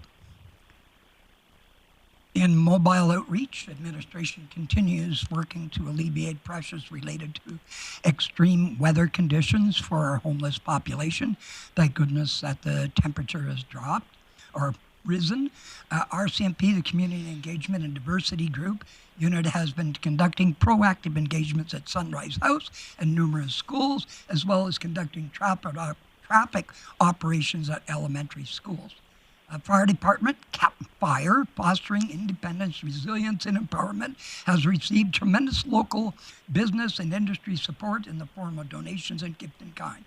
This initiative runs May 3rd to 5th and invites young women aged 16 to 20 to explore a career in the fire service. And the annual awards ceremony will take place later this month, with 2 medals and honor recipients being recognized this year. Community and social development. There is currently an 8 to 10 plus assessment wait list, 10-week assessment wait list, with 18 assessments set for March. The Aging Well 55 plus survey and engagement sessions have concluded with great results. Housing and homelessness initiatives. Strathcona County's Housing Affordability Working Group is developing their own, and they've reached out to the city to approach and see our process in addressing homelessness, so we must be doing something right. Our newly refined coordinated access system and further learning from innovative models. With the next couple of weeks, proactive planning with housing and homelessness initiatives, Grande Prairie Fire Department and Force Mobile Outreach, RCMP, and Parks will take place regarding encampments. Community Knowledge Campus since March 2023, a total of 275 Grand Access passes were sold, and the pass features drop-in access to Eastlink Center, Design Works Center, Dave Bar Community Center, and Aquaterra Outdoor Pool. Try and say that 5 times fast. Along with program registration and birthday party discounts.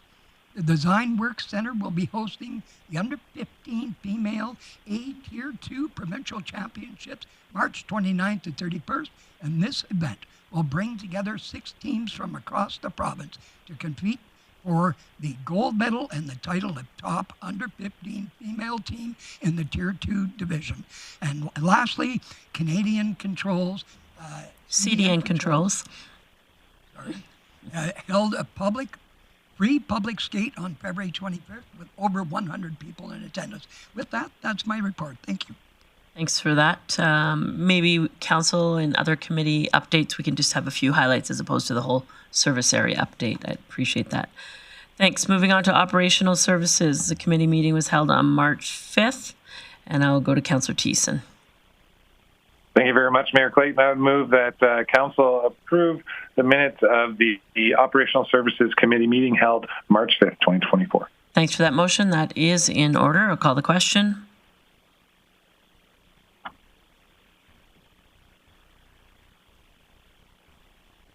That's carried unanimous. Councillor Thiessen, any highlights from your service area update? 100%, Mayor Clayton. Yeah, just a couple here. Just a note that planning is underway for the Home and Garden Show. As well, the Residential Clean Energy Improvement Program has had 29 applications to date, totaling over $700,000 in a lot of the program that we offer. I'd say it was solar panels, but it's a lot more than that. And marketing for year 2 begins on May 1st. Also, in regards to some of the business that we conducted at the committee meeting, we did have a report come to us on the Municipal Food Waste Diversion Program, and council or committee received that one for information, largely because we had a good review not only of what was being offered, but what we already offer to the community. And with that coming at a substantially less cost than what we were discussing on this Municipal Food Waste Diversion Program, we decided to take no action and just approve for information. And that concluded our committee business for the day. Thank you very much. Thanks for your update, Councillor Thiessen. Moving on to the Invest GP committee meeting held March 5th. I will turn that one over to Councillor Palat. Yeah, thanks, Mayor Clayton. I was subbing in for Councillor Blackmore. So I just make a motion that we would approve the Invest GP committee meetings of March 5th as presented in our package. Thanks for that motion. I'll call the question.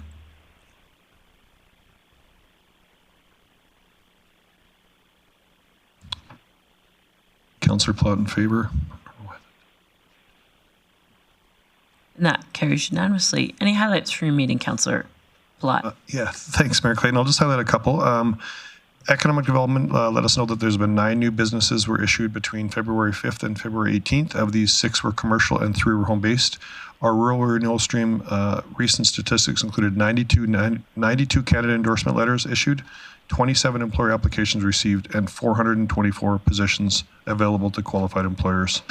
Our administration is preparing for us to head off to World Ag Tech and Sarah Week. I think those would be great events for our community. And the Youth Career Discovery Expo will be held at the Bonnets Energy Center March 21st with over already 1,900 students registered for the event. So it should be a great one. Thank you. Thanks for that. I'll move on to unfinished business in our agenda. First item is 9.1, and I'll recognize Councillor Bosch, who may have a conflict. Thank you. I will recuse myself for this item. Okay, so Councillor Bosch declares a conflict on item 9.1. And I will turn this over to our CFO, Ms. Whiteway, for introduction. Thank you very much, Mayor Clayton. So annually, this is brought forward to Council for approval. The BIA was established years ago, and as part of this process, the budget is brought forward prior to the annual levy being brought forward. So that's on track for next week, pending approval, but that's what we're looking for here. Just for a little bit of note, there's been no increase from last year's budget. Okay. So that's an introduction, looking for some business that may be arising, recognizing Councillor Bressie. Great. Thank you, Mayor Clayton. I would move that Council approve the 2024 Business Improvement Area budget as presented. Just speak to this budget that many of us were at the AGM of the Downtown Association, where there are opportunities for members to ask questions or raise objections, and I haven't heard any members saying, hey, please don't pass this budget. So I think it's incumbent on Council to listen to the downtown business community and pass this. All right, that motion is in order. Opportunity for discussion or debate on the motion. Seeing none, I'll call the question.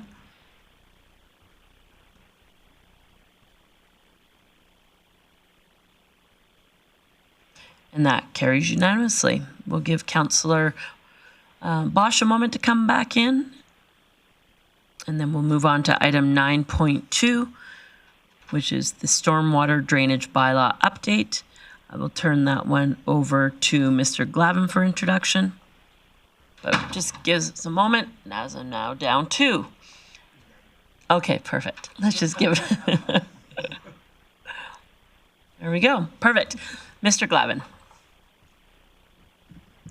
Thank you, Mayor Clayton. When administration brought forward a recommendation on the approval of the bylaw, we were directed to go out and do some additional consultation. Mr. Philip Cooper will come up and present the results of that engagement. All right, perfect. So in your package, Council, in your e-scribe, Mr. Philip is going to, or Mr. Cooper rather, is going to update Council on the 4th item listed there, to my knowledge, in regards to what we heard on the stormwater utility engagement results. Mr. Cooper. Good afternoon, Council. I'm just trying to get my scope. That looks promising.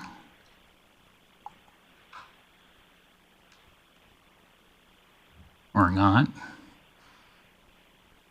Any techies here in the room that can... Yeah, just give it a second here. Jessica will come save the day.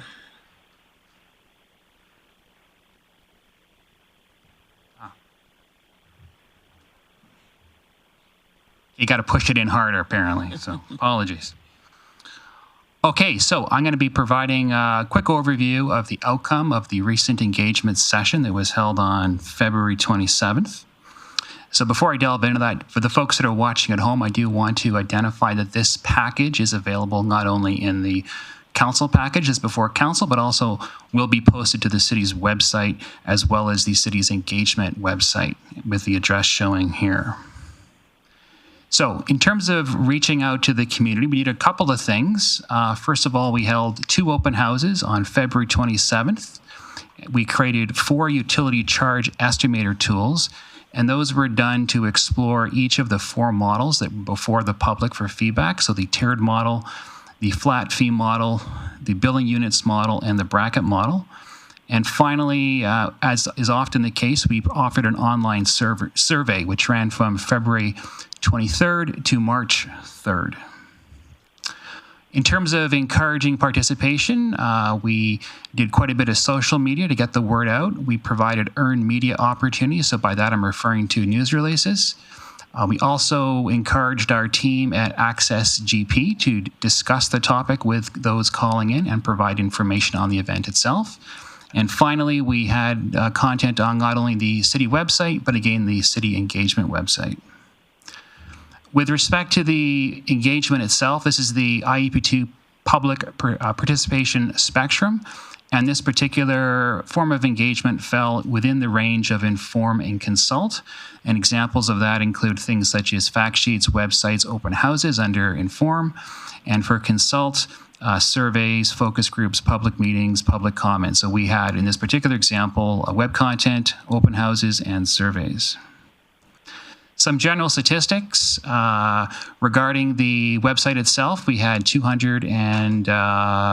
regarding the open house, we had 250 visitors approximately, 703 visitors to the website, and 223 visitors participated in the survey.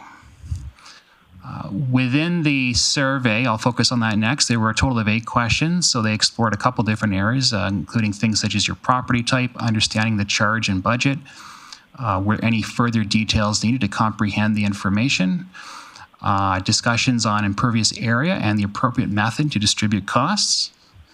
Does the stormwater system provide benefit? Is the stormwater system a shared responsibility? Do you consider the proposed approach excessive in terms of the annual charge for non-residential properties, and preference for utility or taxes? So I did select some of the basic items that were proposed rather. So regarding your property type, 79% of those dealing with the survey were in favor of that. In terms of understanding the charge and budget, 68% did understand it. In terms of the impervious area and an appropriate method for distribution costs, 57% said no. And with respect to the preference for taxes or utility, 57% were in favor of taxes.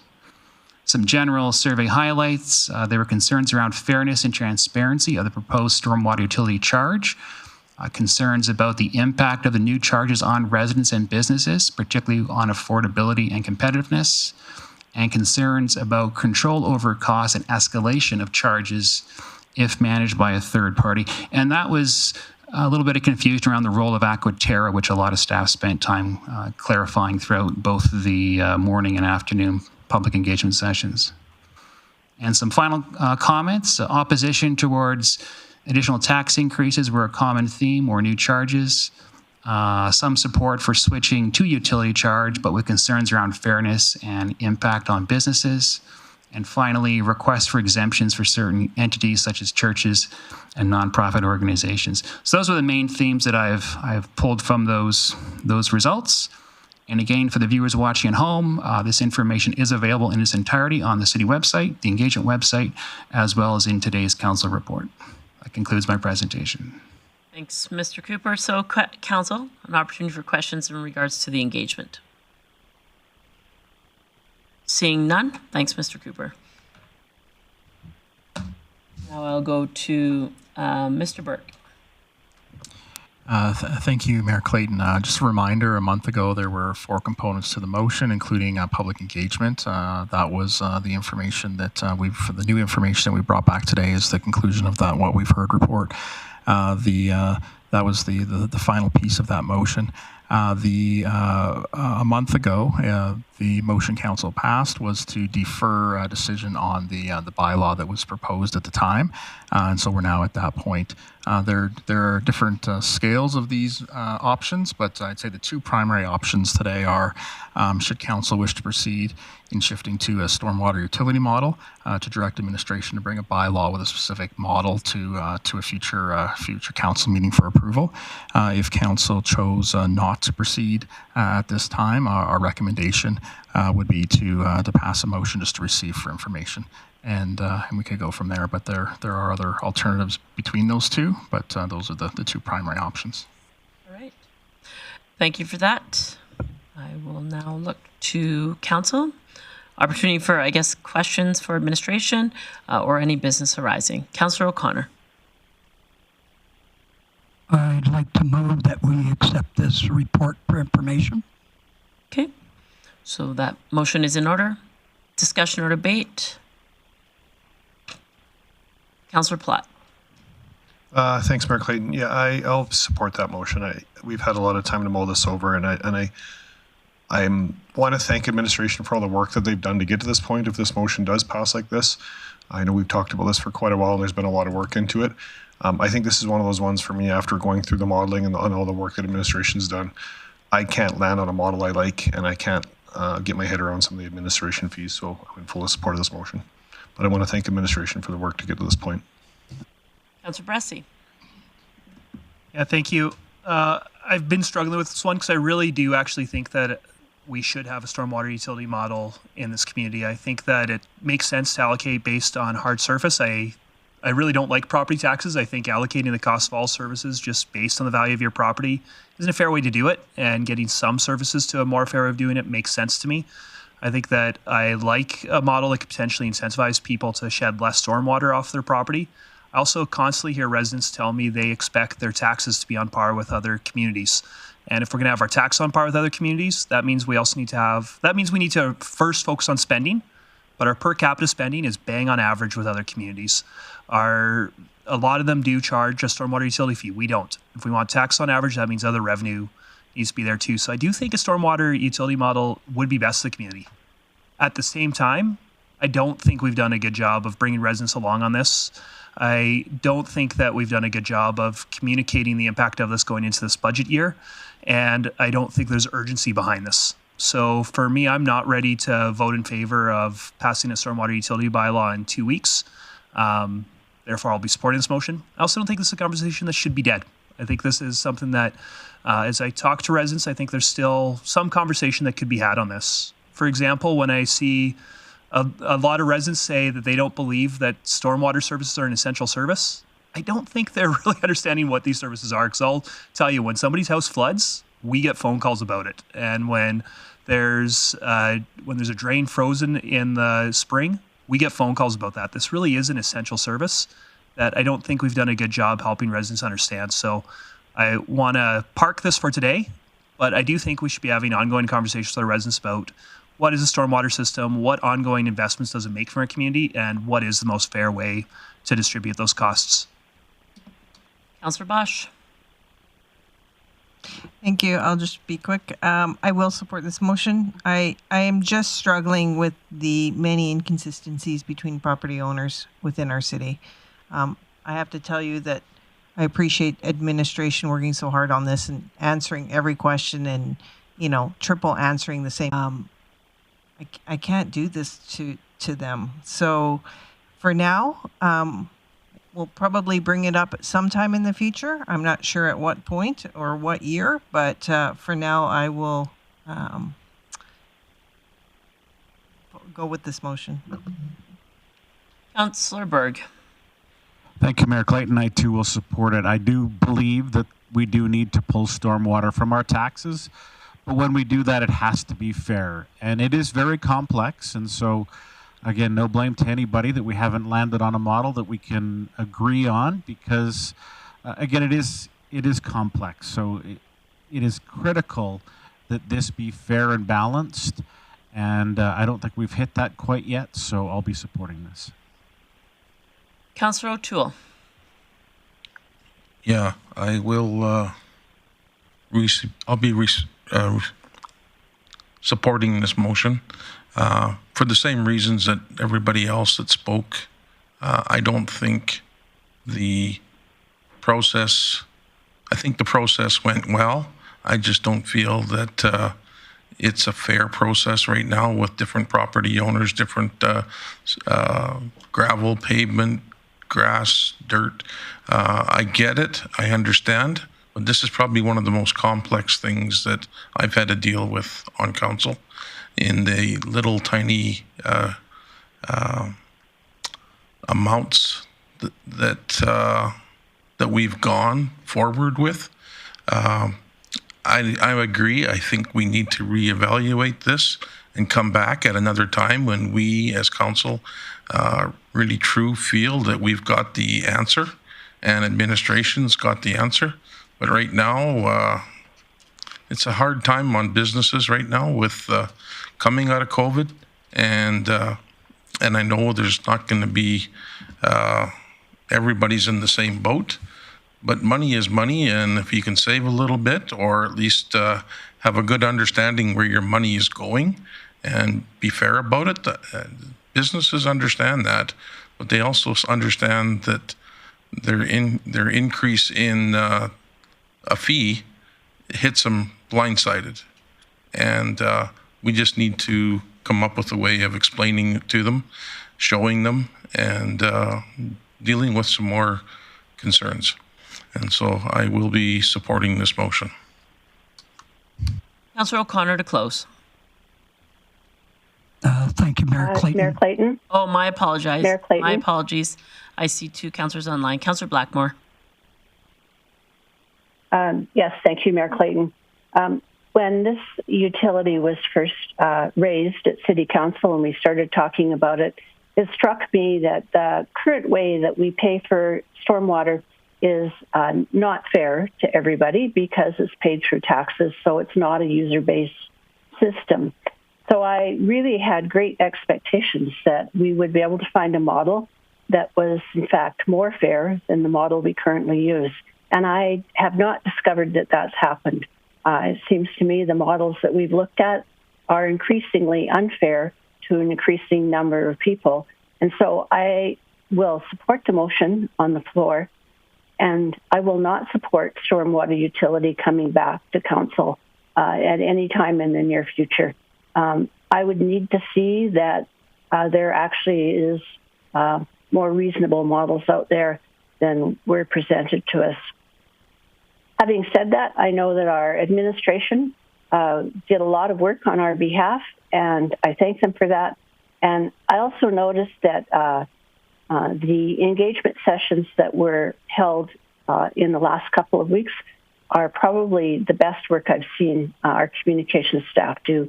So I thank them for that as well. Thanks. Councillor Thiessen.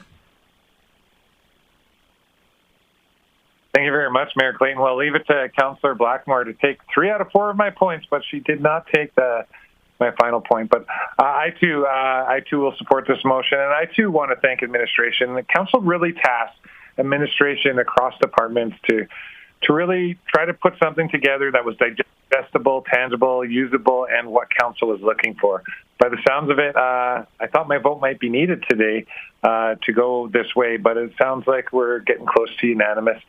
I know there's been a lot of discussion around fairness and businesses and stuff, but I think I'll just point out the obvious, that the stormwater utility was also going to impact a lot of other properties that don't typically pay a lot of property tax, from churches to our polytechnic, to all of our schools and all the districts, to our not-for-profits, our housing management bodies.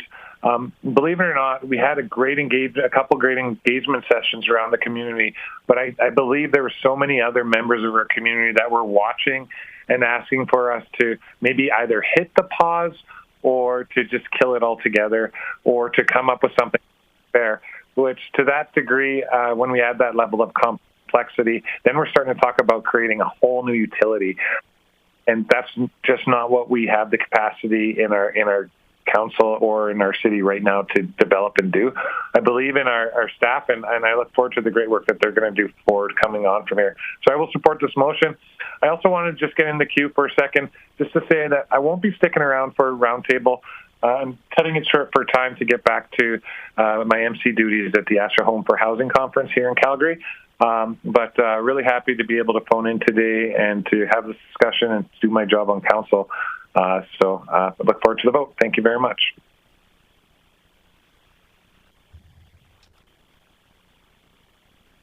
All right. I'll save my comments as I think that most of my comments have already been shared. So I'll go to Councillor O'Connor to close if you have anything new to add based on what you're hearing in the room.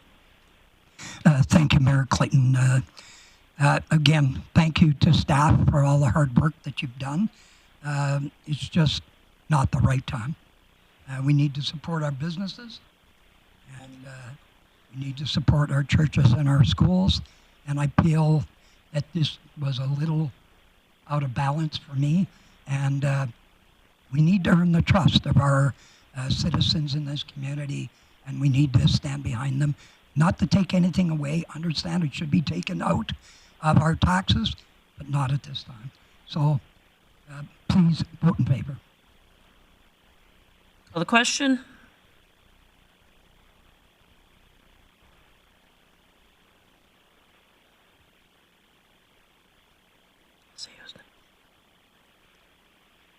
That carries unanimously. Recognizing Councillor Bressie. Great. Thank you, Mayor Clayton. I would like to try a subsequent motion, if the chair will rule it in order, and that is direct administration to, during 2025 budget deliberations, quantify the cost of stormwater services in our budget.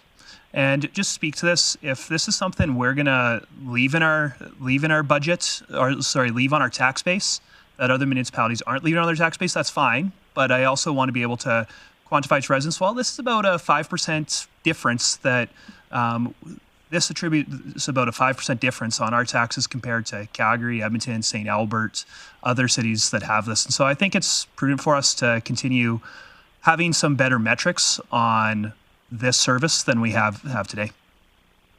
A motion is in order. Discussion or debate. Councillor Plott. Thanks, Mayor Clayton.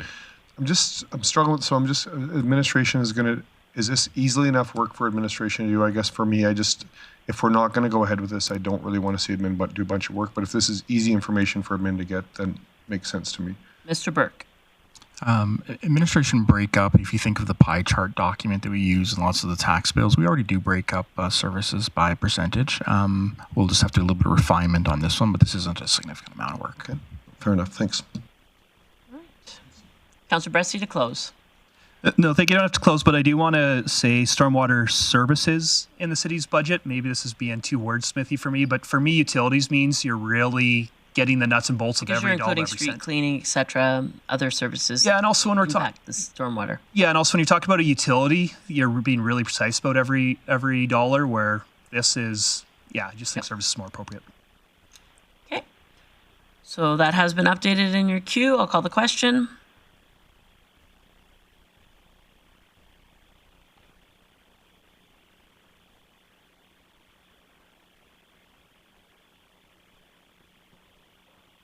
That carries unanimously. I see no one else in the queue with it. Oh, Councillor Bressie. Well,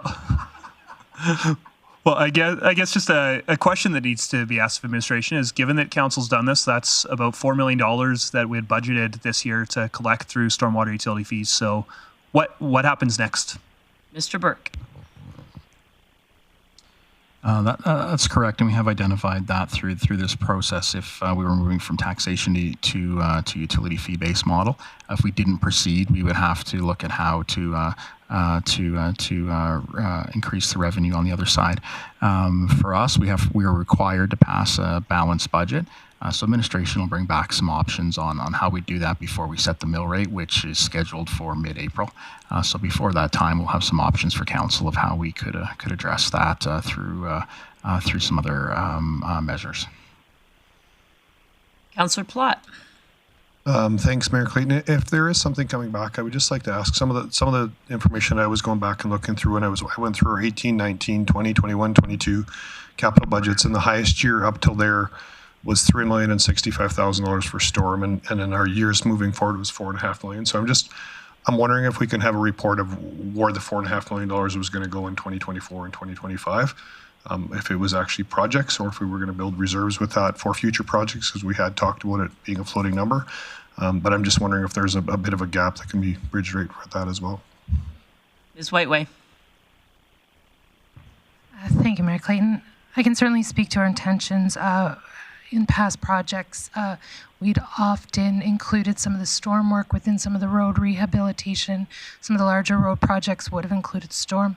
We looked at the future of the storm master plan to ensure we'd have sufficient capital. So it was intended to smooth out going forward rather than see, using different numbers, an $8 million year, then a $1 million year, and so on. So the intent was to smooth out the capital over time. No, and I can appreciate that. Even looking from 2018, it was $3,065,000. 19 was 1.525. So there's big disparities. But I'm just wondering if that report comes back, we can actually see what capital projects would be happening in 2020, 24 and 25, specifically around storm. Mr. Burke. As we review the budget and look at options, we'll make sure that information is provided in what we're planning for this year. Okay, thank you. All right. Seeing no one else in the queue, I'm calling once, calling twice. All right, I think. All right. Okay, moving on. So there are no items of correspondence in your agenda for today. Moving on to delegation business. We've already dealt with that. I'm not going to take a motion to receive that for information because the request was already addressed. No notices of motion. We're not having a recess, so I'm going to go to council roundtable and/or committee updates, starting with Councillor Plott. Okay, thanks, Mayor Clayton. I guess for my roundtable, probably like a lot of us, I attended some stormwater engagements and definitely did a lot of stormwater calls the last few weeks. Really enjoyed our dinner with our youth council, and I want to thank Daisy Nellis specifically for her leadership in that group and where that group's going. There's a lot of future leaders there that it's going to be exciting to see how these individuals turn out in their life. Attended the Downtown Association AGM, always a great turnout. It was nice to see the turnout for the group and the new board get elected. Enjoyed our evening at Edmonton. I'm not going to talk about that too much because I'm sure a few other folks will. And Mayor Clayton and I this last week spent a fair amount of time on our intermunicipal meetings with our county, talking about cost sharing, specifically around Parks and Rec. And actually, I really want to thank our admin as well as Councillors Beaupre and Krennick from the county and their admin. We had a long meeting the other day, and I thought the conversation was excellent, and I really appreciate the dialogue in that. So thanks for them for attending that as well. All right. Councillor Berg. Yeah, thank you, Mayor Clayton. I too attended the Stormwater Public Engagement. Again, really enjoyed the Youth Advisory Council. I've actually had a few conversations after that. Just how pleased I am with how that is working and just the amazing youth that we have in our community and how engaged they are. While you guys were in Edmonton, I attended the suicide prevention event. They gave us an update, a mid-year update, and all the good that they're doing in the community. And it was just good to hear from them. And thanks our administration team for also joining me. It was very much appreciated. Had coffee with MLA Dick at his invitation. It was just nice to get familiar with each other and just discuss what some of our priorities are. The big one, though, is putting on my deputy mayor hat. Attended the Northern Alberta elected leaders meeting in Peace River on Friday. Nearly 30 mayors, reeves, and councillors attended, covering quite a territory from Athabasca up to the territory border over to the BC border, and quite a huge event. Everybody gave reports on some of their concerns and some of their challenges. The couple of common themes were health care and reports of either lack of doctors or excitement around recruiting doctors. Countless times it was said, please don't steal our doctors, as somebody would announce that they got one. Also, drought is a concern. Although we've got some amazing rivers up here in the north, some of the rivers are at their lowest points or near lowest points in 25 years. So water conservation and river flow, major concern in the south, but we're not exempt from that. And many communities in this block of the province are surrounded by forests, so a lot of anxiety around the upcoming fire season. So that's a report on my last couple weeks. Thanks for that. Councillor O'Connor. Thank you, Mayor Clayton. Stormwater, of course, I was there. Dinner between Youth Advisory Council and Council was a very good experience. I wasn't able to attend the Edmonton event because I was in Camrose attending the Re-Care Conference and getting an update on the EPR and pro recycling changes. And it looks like they're going to be taking a lot more items than we originally thought. Went to the Storm hockey game on Friday, went to the Women of Influence Awards, and our chair of the Youth Advisory Council, Daisy Nellis, won the Youth Award. So inspiring, great leadership. And went to the Northwest Community Enhancement and Social Innovation Open House, and loved to have been there. And tonight, Storm might be the game for them. Go Storm! Thanks for your update, Councillor Bressie. I got to spend a lot of my time at the delightfully exciting conference called the Association for the Governance of Risk Insurance Pools, which I am sure all of you would have been delighted to be there. If you're not aware, the city's part of an insurance pool, so we're self-insured along with a bunch of other municipalities, and I have the privilege of sitting on the board and chairing the Audit Finance Committee of that wonderful organization. So it was great to learn about reinsurance, excess insurance, the potential forming of captives, and other ways that I think that our insurance reciprocal can probably get even better value while still protecting us. And so that was a lot of learning that I'm sorry none of you could be at. I also want to highlight something that I'm going to do, but the opportunity will be over next council meeting, so I want the community to know about it. And that is the anonymous art auction going on at the library right now. If you go to the library, there's a whole bunch of local artists who have made little mini paintings that you can bid on, have a unique piece of art in your home, and also support our local library. So I'm looking forward to getting over there and hopefully spending some money. Thanks for your update, Councillor O'Toole. Thank you very much. I've got two committees that I'm going to talk about first. I did meet with the Special Olympic 2025 group. It was over Zoom, and talked about what's going to be taking place in next year or so.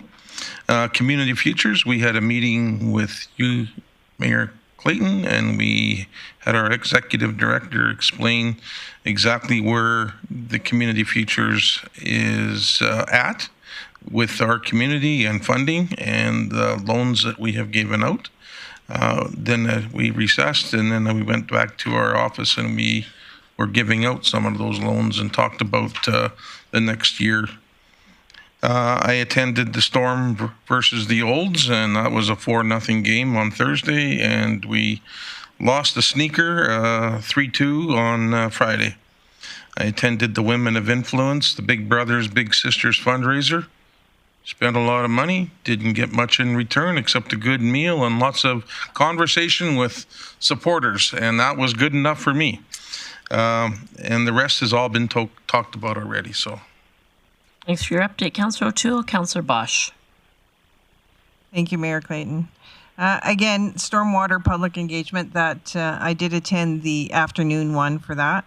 And, you know, of course, all the calls and emails. And I just want to thank people for reaching out to all of our council and colleagues in regards to questions, because it was a difficult concept to wrap your head around. So I do appreciate people connecting.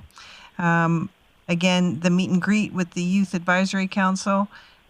Last year I was on that committee, and what a increase in advisory members for this year. It's really great to see the strength of this advisory council grow and mature.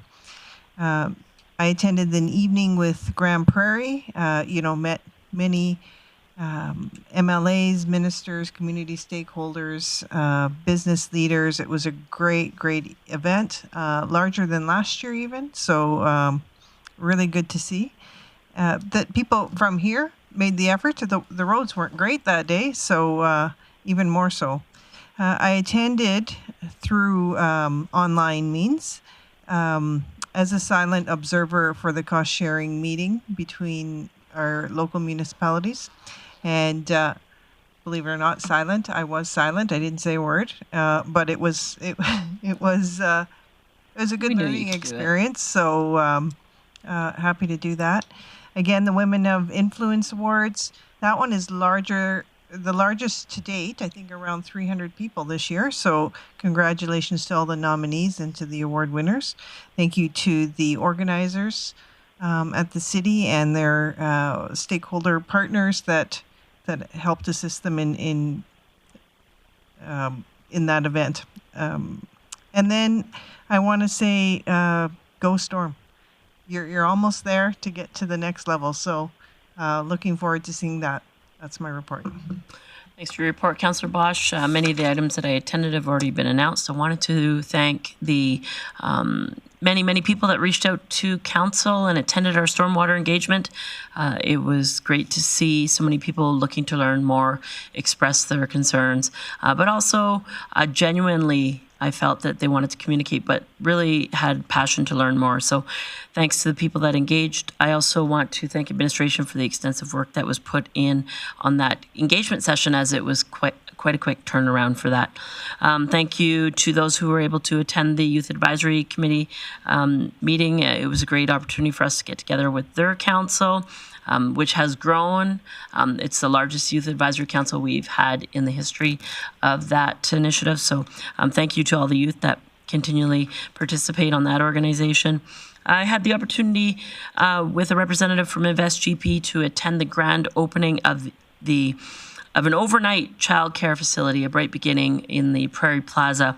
It is an overnight facility that can take various ages. It also facilitates before school services as well as extended services. So if you're a shift worker, such as in healthcare, and you work 7 to 7, there is opportunity there. So they're in the very early stages of opening. If the doors aren't open yet, it is soon. So congratulations to them, and that initiative is very needed in our community. I attended with many other councillors the Downtown Association. Thank you to all the volunteers that work on that committee throughout the year to provide great events and enhance our downtown and the events that happen throughout our community. The Downtown Core provides many great events in support with the City of Grande Prairie. as mentioned, attended the provincial budget and was proud to speak on behalf of our organization and on behalf of council, highlighting the great opportunities and the great wins that we have had over the last year. And thank you to Minister Nate Horner. It's quite a coup for us to be able to have the first public session, per se, following the budget. The Calgary Chamber waits 4 days for access to the minister. The Edmonton Chamber waits some time. We are literally the first organization following the budget that has an opportunity to access the minister. And so I think that shows great commitment from him and his team, but also the value that the provincial government sees within the city of Grande Prairie. Attended the closing ceremonies of Black History Month. It was an inaugural event. It was our inaugural proclamation, joint with the County of Grande Prairie. So great event that highlighted fashion and food and poetry and music. And so thank you to all the organizers of that event, and look forward to the next one in a year from now. As mentioned, participated in many intermunicipal conversations over the last week. I have to say that the relationships in this region are of a different level than they've ever been in the past. I'm very proud of the work that this council and this organization has done to improve those relationships. I hear it across the province from other organizations and other municipalities that we're quite unique in that we have a great relationship with our county partners, and we have a great relationship with the MBA Greenview. That isn't always the way, and it isn't necessarily easy. So I thank the organization and my colleagues for investing into that. I also thank our counterparts for investing into that. That relationship is a key to our success, and it is something that's unique and special to this region. Had the opportunity to attend a luncheon with a doctor who was considering to move to Grande Prairie, a psychiatrist who I'm happy to announce signed the documents the next day and will be moving up later in the summer. So that makes our organization on our initiatives meeting one-on-one with specialists that are considering moving to the Grande Prairie, 9 for 10 in the last 2 years. So we're doing pretty good on that, I would say.